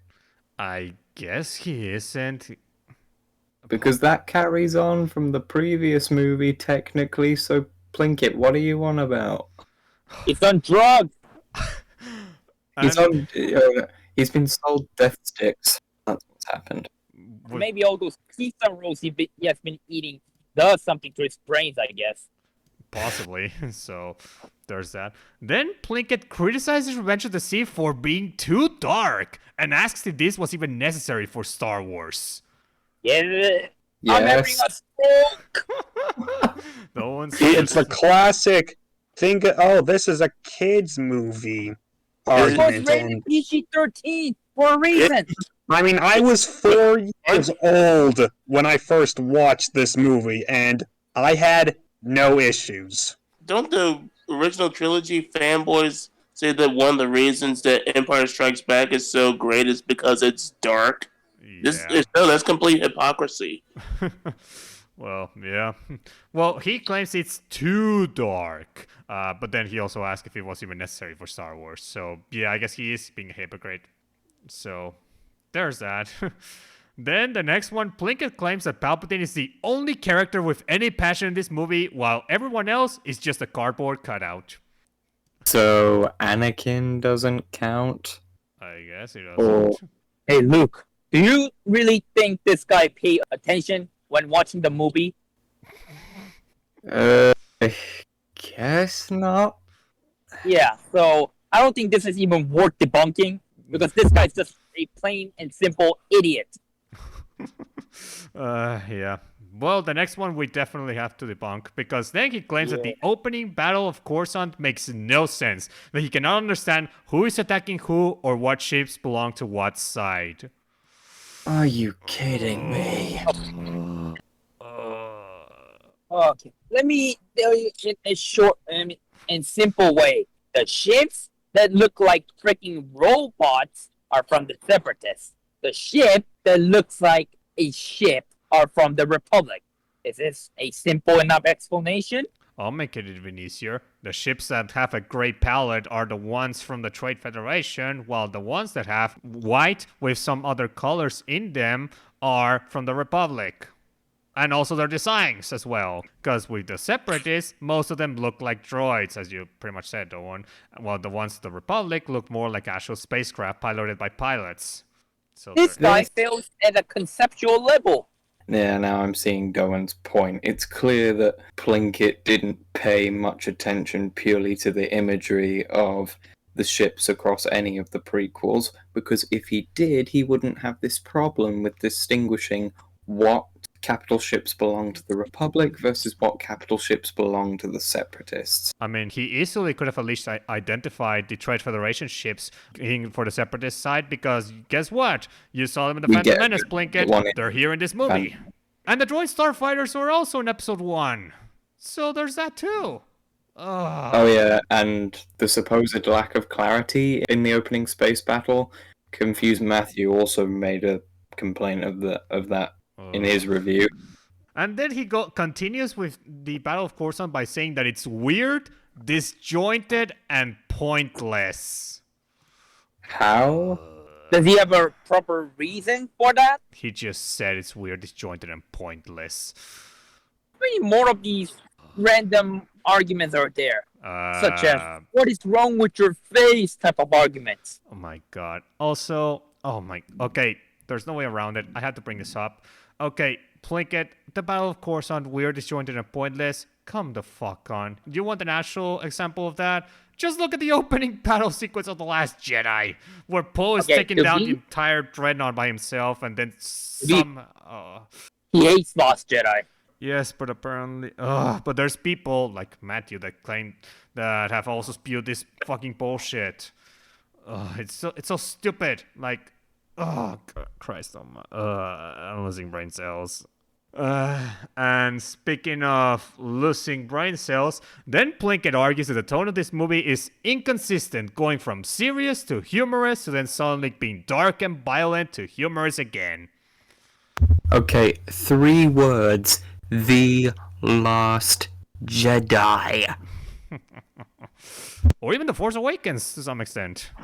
Force Awakens is the lesser of 2 evils in that regard. Yeah, but it still had humorous that was jumping. Not that much, but yeah. Christ almighty. Like, okay, if he hates this, then I'm pretty sure he probably hates movies like Avengers Infinity War and Endgame. Because they also have their dark moments, but they also have their funny moments at times. I would not be surprised if he hates those movies. I wouldn't. So, there's that. Next, Plinkett claims that Grievous should have killed Palpatine in the invisible hand so the war would have ended sooner. Oh, you idiot! Palpatine was a hostage. And why would Sidious want to kill himself? You moron! If Palpatine had died at the beginning of the film, what about the rest of it?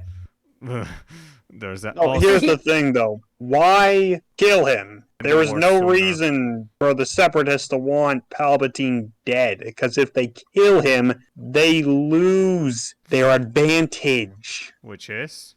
The most powerful person in the entire fucking Republic as a prisoner. That gives you a lot of leverage. Why the fuck would you kill him and lose that leverage? Yeah, it's so stupid. Not to mention, Grievous is a stooge of Dooku and Sidious. He does whatever they say without question. Oh, we'll get into that soon, Ensign. So if Sidious tells him not to kill Palpatine, he won't fucking do it. You know what, fuck it. Let's tackle this one. Plinkett said that Grievous is a stupid, retarded idiot because he easily accepts Sidious's orders, despite Grievous not knowing who Sidious really is, and he still follows Sidious's orders without questioning him. He doesn't need to know. As long as Sidious is an enemy of the Republic and the leader, that's all that matters. Not to mention, Sidious was the master of Grievous's master, Dooku. So, if Dooku trusts Sidious, then by extension he has Grievous's trust too. Also, who do you think you are by questioning fucking Darth Sidious? Do you know how much trouble you get into by doing that? Nobody questions Darth Sidious that easily. So, Vader kind of did it, but that's because it's Vader. But somebody like Grievous, fuck all, don't even bother doing it. Question Sidious and you get fried with lightning. The minimum you could expect from asking questions from Sidious is either, I don't know, getting demoted is the best. Grievous would have lost his rank, right? That is the best thing that could have happened if you question Sidious. The worst that could have happened, getting his circus fried by Force lightning. Or Force choked to death. So, yeah, there's that. Then Plinkett, this one's for you, though. And then Plinkett goes after the EU by saying he doesn't give a shit that the EU expands the movie's lore and continuity. You don't need to read the EU to understand any of these three movies. This is not the sequel trilogy where you need to read the tie-in media to understand the movie, and then the next movie decides to contradict the tie-in media. Oh, that's a different story. Yeah, so there's that. Then Plinkett claims that out of nowhere, shortly after Anakin frees Palpatine, both of them get this sudden urgency to leave the invisible hand. What? They would have left it, what? After freeing Palpatine, they were going to get off anyway. Well, What? Yeah. That... Why would they stay there when the ship is full with Grievous, battle droids, Magna Guards, droidicas, super battle droids? I would want to leave that ship. Which, mind you, they probably would be hunting them down after Anakin killed Dooku. Yeah. So there's that too, because Dooku was the leader of the Separatists, if you remember. Yeah. So, yep, there's that. Then Plinkett claims that Revenge of the Sith was literally written in just a week, that the entire movie was hastily written and ended up being a sloppy, rushed mess. Video proof, or I call BS. He used one of the snippets of the Revenge of the Sith behind the scenes, pretty much. It's the one scene in which George Lucas raises the script and says, "Here's the first draft that's written," and everyone was like clapping at him. He's using that clip. I think it was from 2003. That's what he was using. So, what do you guys got to say about that? Do I have to bring The Last Jedi into this, considering that film used its first draft of a script for the final production? If you got something to say, go for it. Well, I mean, I'm just saying, because wasn't that clip used out of context? It was. The clip of George bringing the... Yeah. It was. So, right, so you try and paint a picture of George being a big old get the film done as quickly as possible person, yet the second act of the most recent film trilogy that you supported initially, Plinkett, was filmed using a literal first draft. Yeah, there is that. Look. But there you go. Oh, and then Plinkett claims that the Clone Wars have no real effect or consequences affecting Coruscant or the Senate or its citizens at all. Don't you see the obvious clones with an armor that looks like the stormtroopers? Or the ships that obviously look like the Star Destroyers? And don't you see the Republic slowly turning into a fascist empire? There's or Palpatine getting emergency powers to get more, power, which it in turn leads to him becoming the Emperor? mm-hmm. Think, idiot!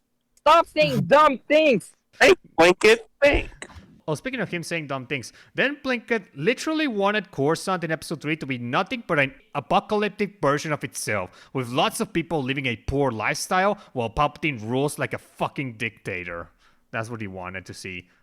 Oh, the whole reason why Palpatine was voted, demanded to stay along as a chancellor is because he was a competent leader.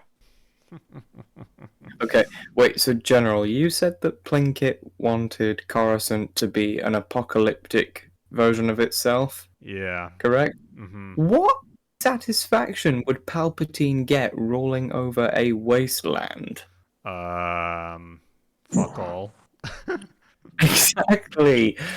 Damn it, Plinkett. I mean, it's not like Coruscant from all the way back as far as Phantom Menace has been depicted as a metropolitan city. Oh, wait. The only part I can think of that kind of was apocalyptic, but not really, was when the Yuuzhan Vong attacked Coruscant in New Jedi Order, but that's it, and that's EU. So, as far as I know, we haven't really had Coruscant apocalyptic, but even then, why the fuck do we need it in this movie in the first place? Yeah, that's totally off base. It is. Then Plinkett claims that Yoda is stupid because he seems to not know what Anakin is hiding from him and has no idea what Anakin truly feels about everything that's happening in Episode 3. Yeah, that certainly wouldn't have anything to do with the fact that Anakin has literally never confided in Yoda about any of his personal struggles until this point. Not to mention, he's focused on a war. Mm-hmm. Yeah, I mean, now think about it. The whole focus of the Jedi Council and the Order itself is focusing on fighting this war and to win it. Would Yoda really have that much time to have personally counsel Anakin? I mean, he does, but his priorities aren't that. Mm-hmm. Yeah, but there you go. That's Plinkett for you.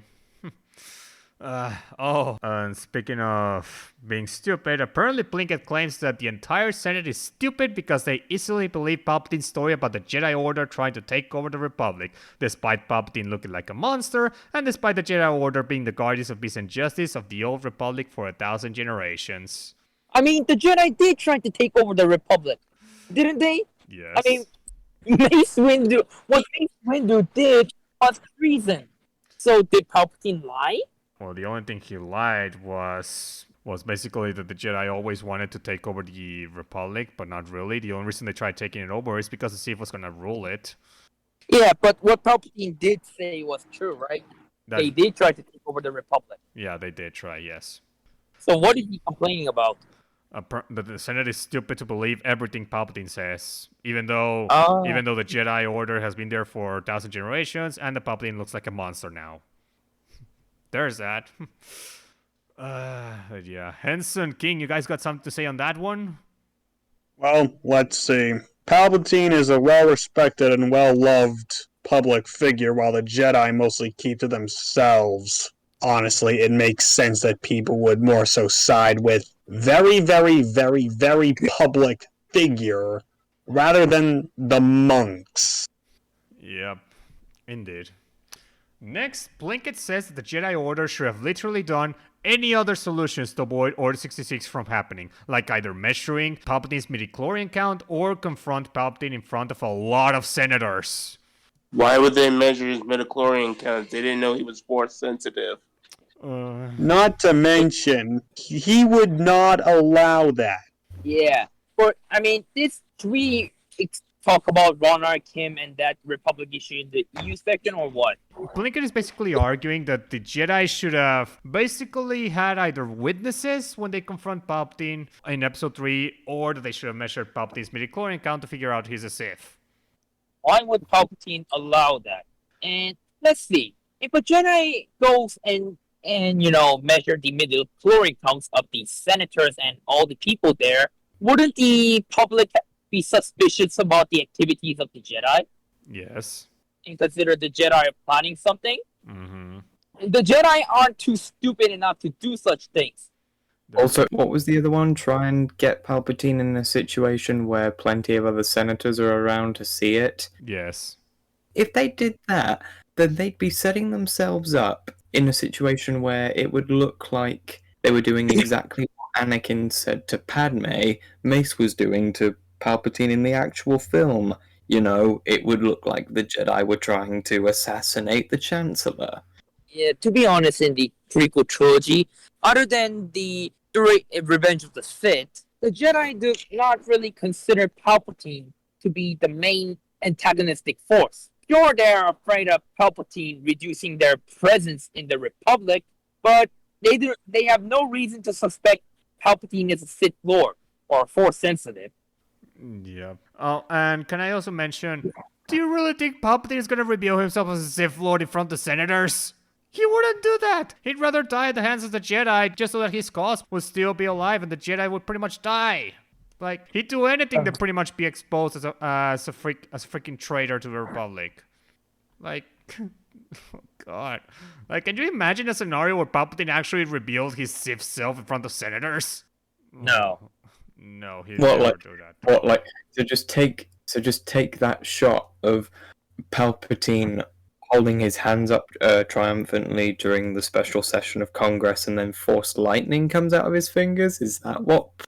Either Is that, that what he or wants? either that, or in the hallways of the Senate, where the Jedi are pretty much facing him, Palpatine would get his lightsaber out and use his Force powers. That's probably what. Palpatine would act like this. Oh, Master Jedi, why are you suddenly doing this? Is there something wrong with you, Master Jedi? He would rather do this than, I must finally reveal my true power. That's not what Palpatine would do in public.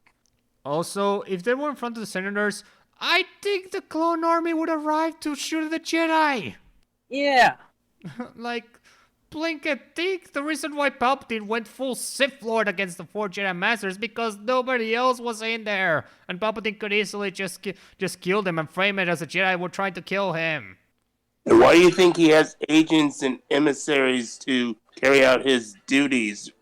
The executions and other missions that involve killing people when he could easily do that himself as a Sith? Because he has to keep up a persona. Yep. Hell, you could even argue in the original trilogy also he could have done stuff himself, even if he was old as fuck. But he sends Vader to do all of that shit. So, there you go. But that's Plinkett for you. And speaking of Plinkett, then he bitches about Anakin being very stupid because he wasn't really seduced into turning to the dark side, but rather was tricked into turning to the dark side. And also Anakin did not easily figure out that Palpatine was a Sith Lord, despite Revenge of the Sith early on making it very obvious to Anakin that Palpatine is a Sith Lord. Wait, the only thing Anakin heard from Palpatine is that he knew a Sith legend about a Dark Lord called Dark Plagueis. Mm-hmm. Now, that isn't enough for Anakin to think Palpatine is a Sith.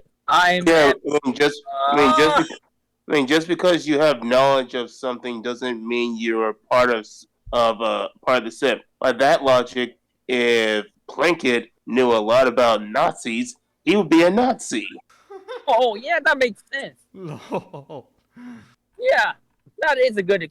And to be honest, the formation of the Republic is very closely tied to the Sith, right?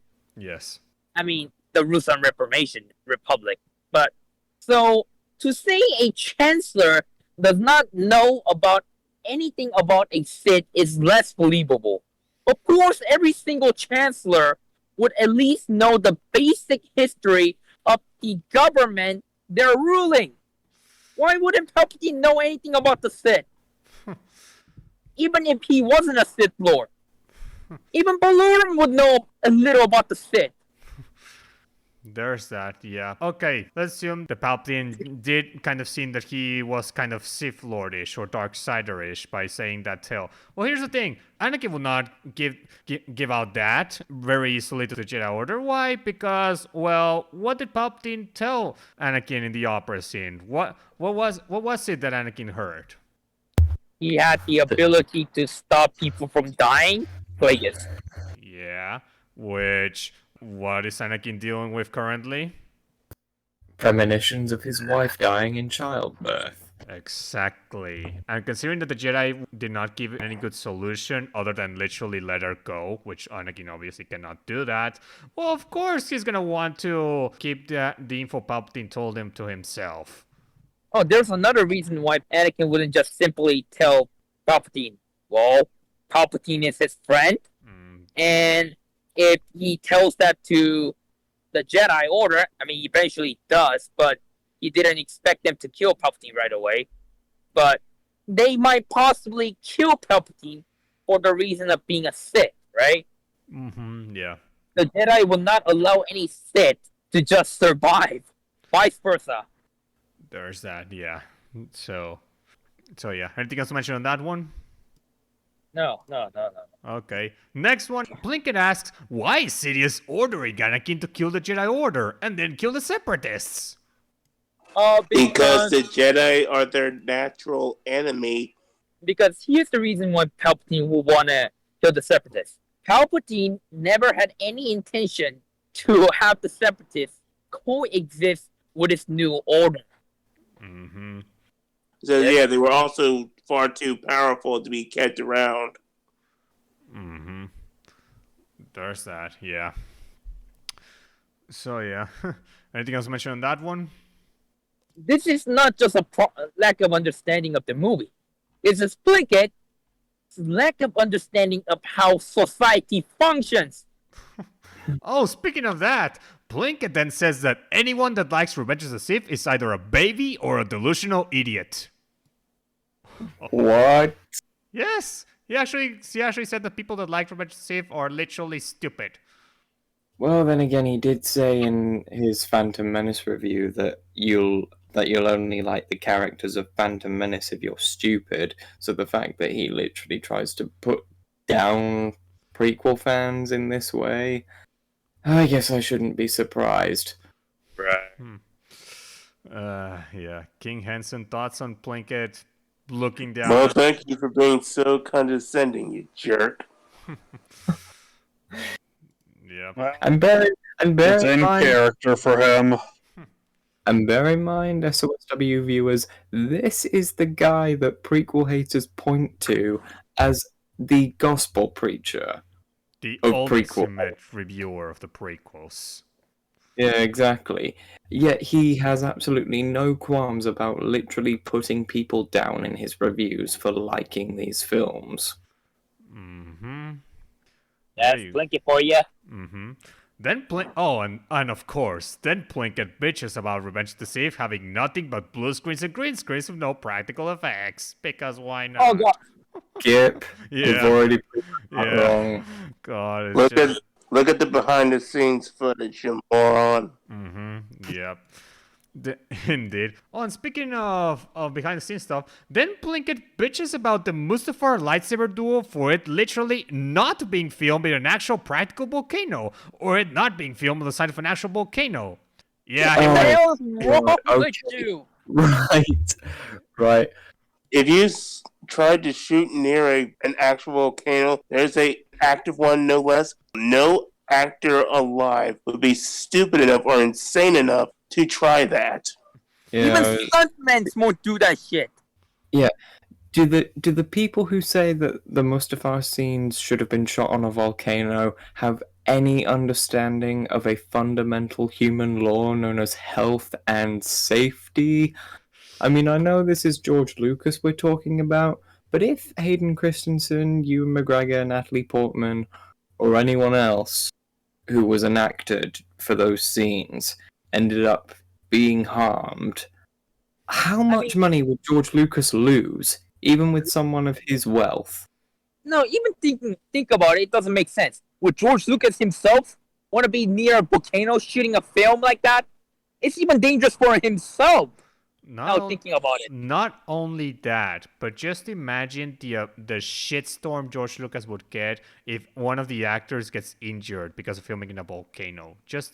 Even one of them would cause a big shitstorm. Like, just imagine. Not even Disney would go as far as to risk that shit when filming the sequels if they had to be filming a volcano. Not even they would go that far. This is why CGI, green screen, and sets exist, people. Because you do not shoot dangerous things like this in real life. Mm-hmm. Yep. Got something to say on this one, Hanson? Yeah. It's been said. Just really fucking dumb. It's one of those things where you have a specific vision of what you want the place to look like. So having it be, well, then again, they did film footage of an actual volcano erupting. So, oh god. Like, even if they didn't use that footage and it was entirely CGI, why would it matter? Star Wars is a fictional universe that can show us worlds that just don't exist. Wait a second. Did they film the hot scenes in Antarctica or South Pole? No, I think it was somewhere in the North Pole, if I'm not mistaken.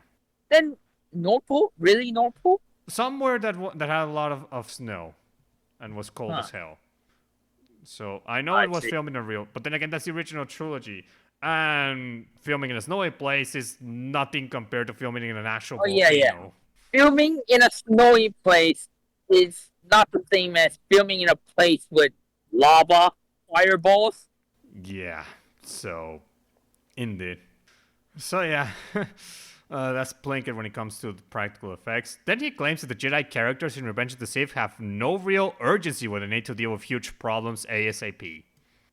Didn't Mace Windu and the three Jedi decide to go and arrest Palpatine immediately after they heard it from Anakin? Oh, he claims that was just the Jedi not really having any urgency. That they didn't really have any. That's what he claims. But there's that. Deep inhale noises. Oh, and then Plinkett hates that Anakin was given a major importance in the prequel trilogy through the Chosen One prophecy, compared to the original trilogy where he was a standard villain character with not that much importance across the Star Wars saga. Basically, just wanted to be a dude with an armor. Okay, let me mention. He was still important because of his backstory. It says that a young Jedi called Darth Vader betrayed the Jedi Order and hunted down or something. What was that exactly said? Well, basically that Vader used to be a Jedi Knight that pretty much betrayed the Jedi and I guess sold them to the Empire in some way. And it was also mentioned that Anakin was one of the best star pilots in the galaxy. Mm-hmm. And a cunning warrior? And a cunning warrior. This alone indicates that we do not exactly know what this Anakin Skywalker or the Vader's past felt, but if we combine certain information, we know that this guy, this so-called Luke's father, was a very capable warrior and Jedi Knight. Mm-hmm. Yep. Now, the Chosen One prophecy does give a reason saying why he was so capable. Yep. Indeed. So, anyone else got something to say on that? I genuinely fail to see what's wrong with the prophecy idea. Plinkett basically hates that the prequel trilogy made Anakin or Darth Vader more important than he used to be in the original trilogy. That he just wanted him as a regular villain character. A Darth Vader fanboy, to be precise. Right. Well, okay. So you talk. See, this is yet again making me think back to how prequel haters say that the prequels are boring. But if Vader had stayed just a standard old villain from the originals and didn't have any sort of greater meaning associated with him, wouldn't that make him boring? You could argue, yeah, that he wouldn't have that much to offer in the original trilogy. Yeah. Oh, and then speaking of Anakin, then Plinkett claims that we never saw or knew Anakin as a person. And he also claims that we should have seen the most important character moments of Anakin, like his actual training under Obi-Wan. The Yeah. movies didn't have time for that. That's not required. All you need to know is Anakin became a Jedi. That's all you need to know. You don't need to see how he trained to become a Jedi Knight. That's not important. Mm-hmm. And as for the claim that Plinkett says that we never saw or knew Anakin as a person, what about that one? Do I need to explain the plot of Episode 1 and Episode 2? The entire prequel trilogy serves that very purpose. What do you guys think? I mean, we did, though. All those times where we said how he felt, the emotions he was feeling. People.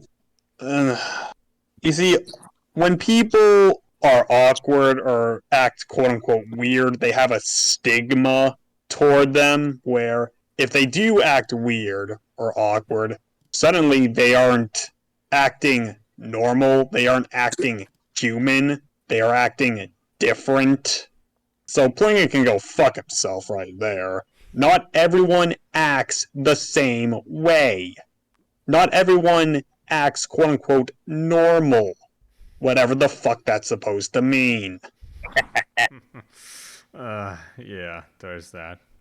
And then he compares Anakin on Charles Foster's main character arcs. Basically, he's comparing Star Wars to Citizen Kane. He says that George Lucas wanted to make Anakin into his own Charles Foster. I didn't watch Citizen Kane. Did any of you watch Citizen Kane? Yes. So what do you think about that? Well, it's a really, really, really bad comparison to make, given they're two completely different movies. Like, incomparable movies. Yep, but for some reason he wanted to compare both movies.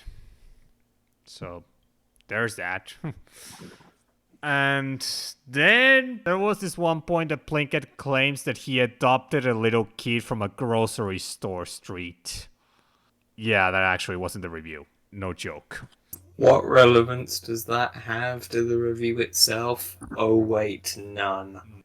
So then Plinkett says that the dialogue scenes in the prequel trilogy are so dull and boring to listen because the characters do nothing but sitting around and talking. And also because George Lucas wanted to quickly get those out of the way while filming. What? Okay, doing nothing but sitting around and talking in the dialogue scenes or standing and talking. Isn't that kind of what you'd be doing when just talking to someone? You know, because that is a thing in real life, Plinkett. Yeah, you can't have people constantly flying spaceship or some kind of a explosion happening every second. Mm-hmm. Yeah. We can't have Geonosis. We can't have a Geonosis Arena 2.0 situation with the occasional back and forth banter. Yeah, there's that. Then Plinkett claims that the reason why Vader had a red lightsaber was because he was a fallen Jedi and that no one else should have a red lightsaber. Oh my god. That's so stupid. Where's his proof for that? There isn't. There isn't. Can I also mention Dooku was also fallen Jedi. Shouldn't he also have a red lightsaber? Wait, doesn't he? What? What's He that? does. It's What? just that Plinkett claims that Dooku was not a fallen Jedi. Are you fucking... Excuse me. Right. The Sith are the opposite to the Jedi. The Force wielders who use the dark side. Therefore, the red blades are a visual representation of their allegiance in terms of what side of the Force they wield and submit themselves to. So why wouldn't Maul or Dooku have red sabers? Please explain. No idea, but that's Plinkett for you. And then Plinkett claims that the Force lightning ability is an ability that only Palpatine can use. No one else, only Palpatine. Says who? Dooku uses it. Yeah, exactly. Well, he claims that Palpatine should be the only one to use it. I guess because he was the only one to use it in the original trilogy. Well, the Force is the Force. Granted, there are certain abilities that the dark side has, which the light side doesn't, and vice versa. But you can't always lock abilities off to specific users, can you? No. Having lightning be something only Palpatine can use, like what would the purpose for that be, if that were the case? I think Bandit Incorporated also made that complaint in his how Revenge of the Sith should have been. Possibly, but he didn't mention his Revenge of the Sith review, so maybe he got backtracked on that. So, but this is basically OT fanboys just wanting the prequels to be more like the OT. And I guess in some sick fanboyish way, they just want Palpatine to be the only one to use Force Lightning because they want him to be a bit more special than the others. It's as I say, they're uncreative. Shit like this just proves how little they actually care about Star Wars. It's just fucking baffling to me how they can call themselves Star Wars fans and not care about seeing the greater universe, just a tiny segment of it, and keep it to that tiny fucking segment. Oh, and speaking of them being unoriginal or not creative, then Plinkett, he literally claims the prequel trilogy is nothing but a lazy movie trilogy reusing elements and ideas from the original trilogy. Oh gosh, you want to talk about laziness? Hey, there's a certain trilogy of films from 2015 to 2019 known as the sequels. Have you ever seen them? Oh wait, He you don't doesn't care? like the sequels. We Well- can't make the comparison when it comes to Plinkett with that. He actually But then- liked The Force But Awakens. then again, there are people He who likes Force deny. Awakens. Then again, there are people who will deny that the sequel is nostalgia bait by using stuff from the original trilogy. Yeah. Wait, there are people who deny that. Are you serious? Yeah, remember that one guy I was telling you about earlier, the R1 True Emperor. He denied that the sequel trilogy was nostalgia baiting. Ugh. What? Also, I find it ironic that of the three sequel trilogy movies that Plinkett actually likes, Force Awakens, it's the most unoriginal one of the three. Like it's literally nothing but a complete rehash to Episode 4, and yet Plinkett claims the movie is better than the prequel trilogy as a whole. That's only because it's a very heavy reminder of the films he praises to no end. Yeah. So, there's hypocrisy at its finest. And then Plinkett argues the Revenge of the Sith is too similar to the original trilogy, and he wants the movie to be more original. Even though back in his The Phantom Menace review, he claimed the movie was too different to what the original trilogy did, and that the movie should be more similar to the original trilogy. Which one is it, Plinkett? Do you want the movie to be different, or do you want the movie to be more like the original trilogy? He's confused. Oh, God. Then Plinkett... Oh, God. Then Plinkett decided to literally fuck his cat live on camera. Ugh. Okay, this isn't really relevant to cover for this podcast, but since you brought it up, well, Okay. Okay. seriously, look. people, you support these reviews because of and have no problem with things like this being in there. Okay, I want to make this clear. It is a dark joke. Now, do I think the joke is funny? No. It is just a dark joke to get a reaction. That's what he does as Plinkett. And I also want to make it clear he doesn't literally fuck a cat. Well, obviously not, because we don't see the dick, but still. In all Point seriousness, is, is these it relevant skits to the don't review? belong in these reviews because they just distract from the points he's attempting to make. It's just, yeah. Shouldn't have even been there in the first place. Even as a joke, I find it really, oh God. And I thought the hooker was already bad. So, there's that. And to make it even worse, he decided at the end to pretty much cook the cat and serve the remains on Craigslist. So there's that too. Ugh. Again, dark joke. If Ugh. you're not a fan of dark jokes, you're not gonna like it. Then again, you're not gonna like any of his skits he does as Plinkett. So. There's that. There's basically the Plinkett review. So, overall, well, what do you guys got to say on this one? If you think it's the be-all, end-all Episode 3 review, you're an idiot.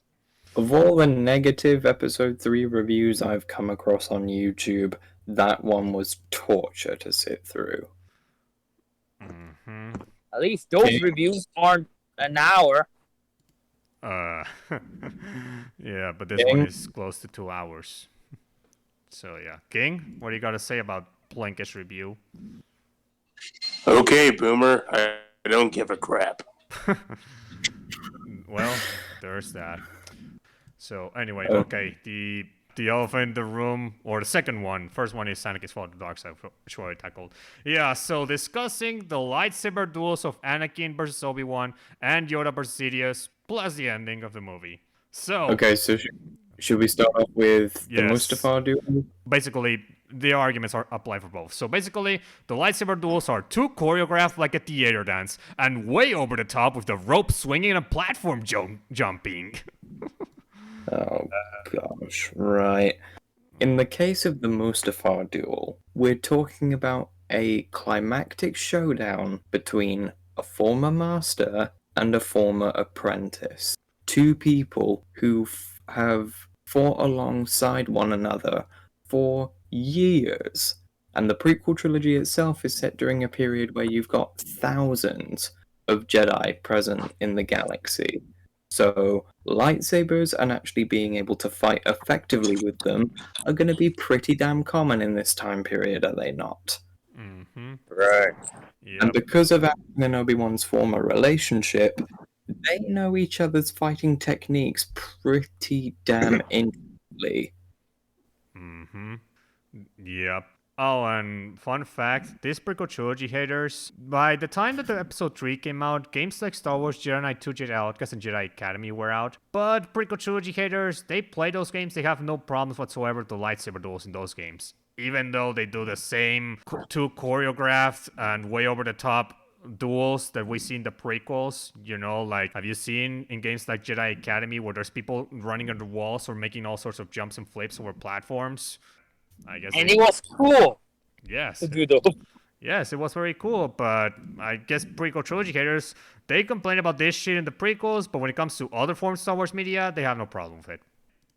Mm. Like, keep your arguments consistent. Yeah, I mean- then again, those same people say the scenes look like a video game, so who knows? I guess there's that. So, yeah. Then they claim that both lightsaber duels are all style, no substance, with no real tension or emotion between the two characters fighting each other. It's basically the apprentice fighting the master for the fate of the galaxy.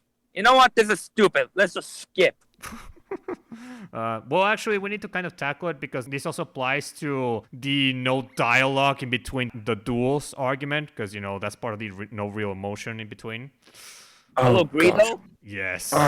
Yes. Given how physically intense both of these duels are from a choreography perspective, what on earth gives you the impression that getting a decent chunk of dialogue in would be possible? No idea, but because the original trilogy had dialogue in between the duels, they think that it's just fucking standard. No. There's that. What about you, King, in particular? Since you play Swatcher, you've probably seen lots of lightsaber duels. Yeah. So what do you think about the argument that both lightsaber duels are all style, no substance, no real tension or emotion between the two characters fighting each other? That's not true. There's a lot of mechanics and choreograph into these lightsaber duels that you really shows that these Jedi and Sith are at the prime of their respective order and their fighting styles. I mean, there's a lot. It has a lot of nuance. If you want to see lightsabers duels that have no no substance to them whatsoever, and are just completely just all flash. Even not even that really. Again, just look at the sequels. Or you can watch those videos called Ryan versus Dorkman. Fun fact, PT haters, they praise the Force Awakens lightsaber duel for being a big improvement over the Prequel Trilogy's lightsaber duels. Oh yeah, Excuse so me? Yes, they what did. connection does Finn and Kylo Ren have? Uh, What connection does Rey and Kylo Ren have? Fuck all. Okay, but in terms of, so they say that the Power and Senate duels have no emotion. Mm-hmm. Right. Well, that's provably false by looking at the expressions on each combatant's faces. And in the case of the Yoda versus Sidious fight, that one is actually even more difficult to show emotion for than the Anakin versus Obi Wan fight, because the Yoda versus Sidious fight was a stunt double for Ian McDiarmid having to fight an imaginary thing that wasn't even there, right? Even then, we still saw Sidious doing all sorts of faces. And even laughing maniacally at one point. So yeah, there is that. Then Prequel Trilogy haters claim that the lightsaber duel between Anakin and Obi-Wan is longer than it needs to be. Therefore, it makes it tedious and eventually boring to sit and watch it from start to finish. Within like 5 minutes. 6. Yeah, if you take the clips of just the Anakin versus Obi-Wan fight and compile them back to back, it's about 5 or 6 minutes. Mm-hmm. They still think it's longer than it needs to be. That's probably because you've got the Yoda versus Sidious fight, which runs alongside of it for a good period of time. If you ask me, that actually was a good move, because if the Yoda versus Sidious was not there, I actually think the criticism might have been a bit legitimate, because seeing the same lightsaber duel for like 5-6 minutes probably would have gotten a bit like, you need something to distract a bit. In episode 1, we had we had Padme's forces as well as the Gungans fighting. Episode 2, well, that was a more straightforward lightsaber fight, but it was multiple into one, so it wasn't the same one. So if you ask me, having both lightsaber fights happening at the same time was actually the best way to go. Also, in the case of episode 1, you had the space battle. Yeah, that too. So yeah, because definitely seeing the same battle for too long can definitely be tiresome. Just look at some of the people that, well, let's just say prefer Dragon Ball Z Kai over the original, because some of the fights in there were longer than needed to. So there's that. I'm pretty sure both you, Doan, and King know about what I'm talking about. Yeah. So there's that. What's the next criticism? Well, people, they continue to argue that Yoda should not have used the lightsaber at all. They even go as far as saying that Yoda shouldn't have even fought Darth Sidious at all in this movie. That this lightsaber duel was nothing but pure fan service, that it didn't even serve the movie at all. Oh my god. Why wouldn't the Grand Master of the Jedi Order fight against the Sith Master for the fate of the galaxy? Why wouldn't the two combatants at least own a lightsaber? We already tackled why the Yoda not using a lightsaber criticism is stupid in the previous one. But regarding the lightsaber duel not needing to be a thing, and that it is nothing but fan service, okay, you could argue it's fan service because people, they wanted to see Yoda versus Darth Sidious for a long while. You know, Yoda versus the Emperor back in the original trilogy days. However, it still has a purpose narrative-wise in the movie. Because, well, as Yoda said, destroy the Sith, we must. They have to at least try to do it. If they didn't do it, well, they didn't do it. But at least they needed to do something. And when Obi-Wan tries to step up by volunteering that he be the one to take on the Emperor, what does Yoda say? To fight this Lord Sidious. Strong enough, you are not. Yep. Okay, now we're away from the lightsaber duels. Now we're tackling the few criticisms on the ending of Revenge of the Sith. First one being, well, basically Padme dying for no reason is a huge plot hole that hasn't been addressed at all. Okay, it is possible. I heard that on news where the Native American actually died when he lost. When he wasn't even killed. A Native American a long time ago lost when white colonizers came and then took over his people's land because he was so, let's say, emotionally disturbed and saddened by the loss of his people and his land. So yes, it is possible that someone could lose the will to live. Yep. Hanson, what do you got to say on this one? Since I'm pretty sure you want to tackle this one for a while. Given everything she had just went through, that shit takes a mental fucking toll on you. Yep, it does. Just think about it. The government she served turned into a dictatorship, and the man who she loved turned into the Dark Lord of the Sith. Everything is basically broken, right? Yes. Indeed. Yeah. King, got something to say on this one? No, you guys pretty much said what I was going to say. Okay. Then, following up on that, then Leia somehow remembers her mother in episode 6, despite Padme dying very shortly after childbirth in episode 3. It's one of those plot holes between the prequels and the original trilogy. Yeah, I don't really know how to answer this. Well, some people speculate that it was the Force that gave Leia those memories of remembering Padme. I mean, it's not unheard of for babies to have extremely good memory that they can remember things from their childbirth.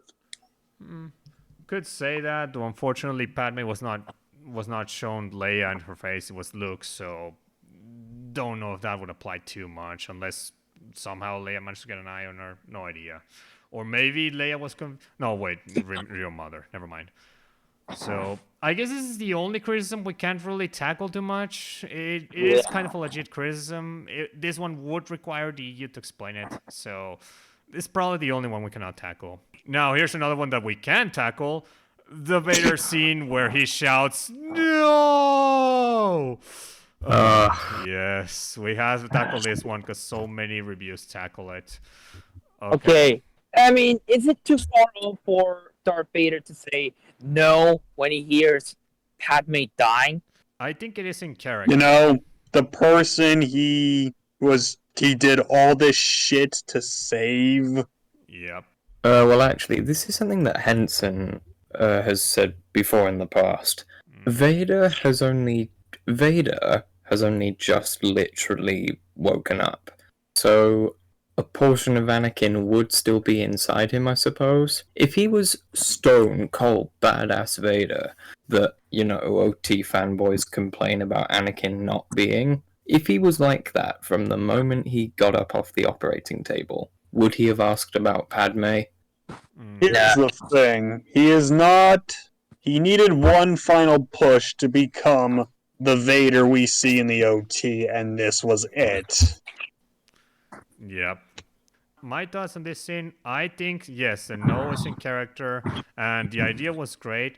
I do think probably the execution would have been a bit better at the end, where when Vader was shouting no, maybe he would have done a force repulse of sorts or something, because in repeat viewings, does kind of seem a bit cringy, but that would have been easily fixed if some sort of badass destruction was happening when he was saying no, not before it.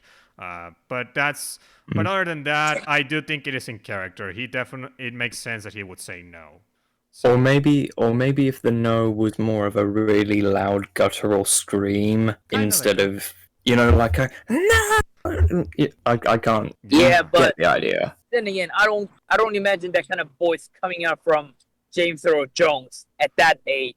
Possibly, but there are ways that they could have made the no scene a bit more cooler, so or the execution a bit better. So I will give credit to that. Yeah, the execution could have been better, but saying that the scene shouldn't be there, yeah, I don't. I mean, the Lego Star Wars version changes this and basically has Vader putting his arms and basically like that. He's just destroying everything without saying anything. Yeah. Which, yeah, that is a good way without to put making it. Points. So there is that. Yeah. Anyway, so moving on from that, final criticism on the ending. People claim that Obi Wan and Yoda, in their time on exile, could have done a lot of things to stop the Empire or save innocent lives, but instead they remained exiled like the cowards they are.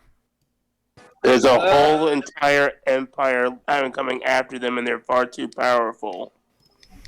They tried to take on the head of the snake, as it were, and they ultimately failed. The reason why they've been hiding all these time is not because they're cowards. They could not die before they train Luke and Leia. Yep. Also, something else here regarding Obi Wan and Yoda being exiled. as the one said, they had to train the new hope for the galaxy. And so, On. yeah, indeed, yeah. And also, like, just the Jedi against both Sith Lords and the Galactic Empire, yeah, that won't go well. So, there's that. So, yeah, that's all I can say. So, that's the criticisms of the movie. So, now we get into the final section, which is the impact on the EU before the conclusion. So, okay, the impact in the expanded universe that this movie had, well, let's just say that compared to the previous two, well, this one definitely had a somewhat of a bigger impact because not only did it finish the multimedia project that episode 2 started, but the entire Star Wars timeline was finally complete. It was Until 2008 August. Oh, well, yeah, that, but I'm talking about in 2005 at the time, and 2007. Like, it was complete. Like, finally, the 6 Star Wars movies were there. And in terms of expanded universe material, well, there's a lot. So, Doan, Luke, King, you, and Henson, do you guys want to be so kind as to mention some of the EU connections between Revenge of the Sith and the EU? I'll start off. Just after Anakin, Obi Wan, and Palpatine return to Coruscant, you have the exchange between Anakin and Obi Wan, where towards the end of it, Anakin says, "All right, but you owe me one, and not for saving your skin for the 10th time." To which Obi Wan says, "9th time. That business on Cato Nemoidia doesn't count." Which is a direct reference to the novel Labyrinth of Evil by James Luceno. Mm-hmm. That is correct. Darth Plagueis himself was first mentioned in Labyrinth of Evil. Mm-hmm. There's that too. Also, let's not forget that episode 3 also makes references to the Republic comics, because remember, Seleucami has fallen, and Master Boss has moved his troops to Boss Pity. Yeah. It's the Siege of Seleucami from issues 74 to 77, and also Boss, Quinlan Boss from the Star Wars Republic comics, and Boss Pity from Obsession. So, there you go. Let's see what was there. The Separatists being sent to Utapau. That thing was also in Labyrinth of Evil. Then again, I think I'm gonna mention Labyrinth of Evil multiple times. There's that. Well, let's also not forget some of the more important EU elements with Revenge of the Sith, aka the second half of the multimedia project with Clone Wars Volume 2, aka chapters 21 to 25, or more specifically 22 to 25, having all the elements that we see later on in the movie, from the Venator class destroyers, the new Jedi starfighters, General Grievous was chapter 20, but so there's that. Obviously, there are episode 3 looks at the end of the movie, the battle of Coruscant itself, like so on and so forth. Like there was. And let's see, the micro series shows a ship that looks really similar to the ship Plo Koon is flying in. Yeah, the paint job to be particular. Yeah. Yeah. King, do you got any elements from Revenge of the Sith that appear in SWTOR? Like, say, planets or alien species or anything like that? I mean, they do make musical cues in Revenge of the Sith. As far as like planets or species, I can't really think of any on the top of my head on SWTOR in terms of SWTOR. Oh, I remember. This movie also references the Return of the Jedi novelization. In Return of the Jedi novelization, it mentions that Anakin was in a molten pit or something after his fight with Obi Wan. This was all mentioned back in 1983. Yep, indeed. So let's also not forget obviously the Republic Commando game that has the entire Kashyyyk section, which is basically the Battle of Kashyyyk from episode 3. More importantly, now that episode 3 was out, post Return of the Jedi finally could actually explore the prequels in more detail, with the Darkness trilogy and Legacy of the Force in particular doing that. Yeah. So you also had Dark Lord: The Rise of Darth Vader, which that was another James Luceno book, correct? Mm-hmm. Yes, that is correct. It heavily references the events of episode 3 for obvious reasons. So there's that too. Of course, Star Wars Battlefront 2. It's pretty obvious why that one is linked to episode 3. Revenge of the Sith iconography, which it even advertises as a key feature on the back of the box, and the Clone Wars missions of the 501st campaign. Yep. So there's that. Let's also not forget some of the other comics besides Republic and Obsession, like Purge. So there's those two. Also, the Last of the Jedi books by Jude Watson. Let's see. The Republic Commando book series also further goes on with the order listed, saying that Order 66 isn't some random order Palpatine came up with. And they're like continued to see orders from 1 through 100 something. 1 to 150, correct? Indeed. Possibly. Yeah.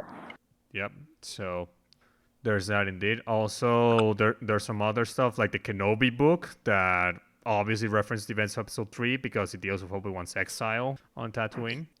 So there's obvious reasons why that would be referenced.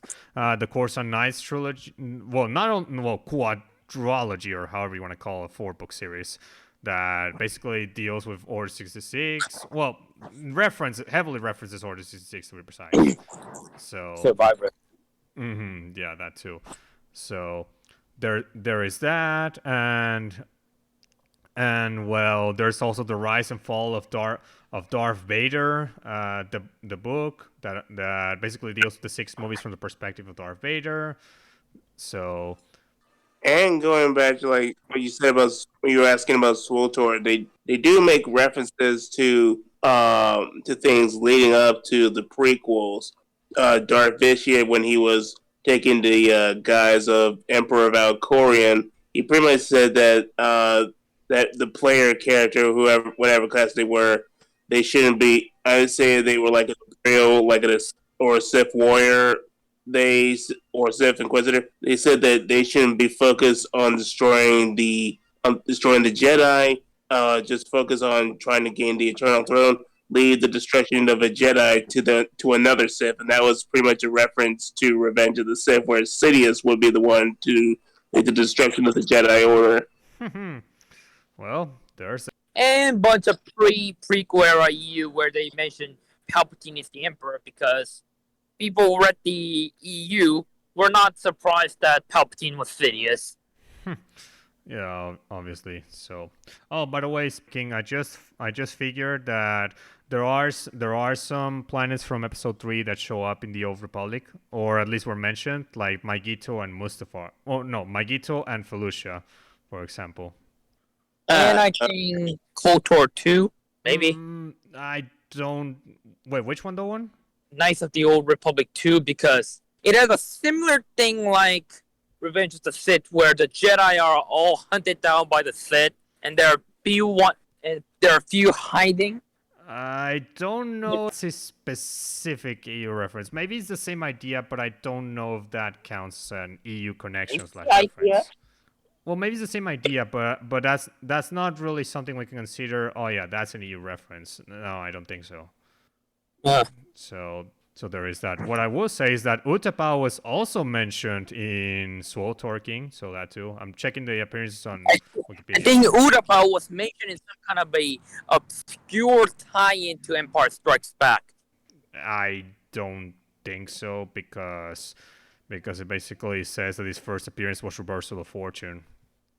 No, that's the first appearance. I'm talking about first mention. There is no mention of it in Episode 5. Really? None. So yeah. So yeah, there's those appearances. There's a Death Star book, of course, that basically talks about what happened in basically the origins of the Death Star, including that scene that we saw at the end of Episode 3, where Vader and Palpatine were watching its construction. So that also is there. So, and there's a mention about Vader still having a grudge against Obi Wan and hoping that he finally meets Obi Wan again, so he could kill him. Well, there's that too. So, yep, lots of references to Episode 3. Like its influence in the EU cannot be explained in words can definitely be tried, but let's just say it's huge, just as huge as the other two prequels, maybe a bit more so. Now it completed the trilogy. So. Oh wait, I think there's also repress. Okay, and lastly, Jango Fett open seasons because Count Dooku literally says the clone army will be the cause of the Jedi's destruction. Maybe in some way. Don't I don't know. I don't know about that, but maybe. So there is that. Obviously, the Republic Commando books, in particular Order 66 and Imperial Commando. Obviously, they deal with Episode 3 elements, so there's that too. So yeah, there's lots of elements, and the Darth Vader comics, like the Lost Command, goes prison to some extent. So there's that. Yeah. So, any other EU connections / references you guys got with Revenge of the Sith? Okay, then now we get into the conclusion of this podcast. Okay, so who goes first? This movie is awesome. No one's changing my mind. This is the best Star Wars movie. Yeah, sometimes the Empire is my favorite. Other times it's Revenge of the Sith. So, yeah, it's a good movie. It's not bad like you people think, so, right. Look? Revenge of the Sith has always been and always will be my favorite Star Wars movie. It's awesome, and as for you prequel haters, yes, it is possible to like not just this movie, but all three. And if you're not willing to give them another chance and actually, assess them fairly, well, I just don't know what else to say to you. These movies are great. My conclusion, Episode 3, much better movie than people give it credit for. It's an awesome movie. It's just, please watch it, open mind. Don't listen to the bullshit that the internet has to say regarding the Prequel Trilogy Hate Train. Just watch it. It's going to be an awesome time. Obviously, watch episodes 1 and 2 first, and then episode 3. So definitely do it. It's an awesome time. So yeah, and this still is my favorite Star Wars movie. And well, I'm happy that we finally defended it, as well as the other two prequels. So with that, well, this is the finality of defending the prequels. So what plans we'll have for the next Star Wars podcast, aside from Bad Batch? Well, we'll see. So, but for now, this is, well, the final Defend the Prequels podcast. And, well, we'll see you guys on the next State of Star Wars. Bye-bye. They, Farewell, mortals.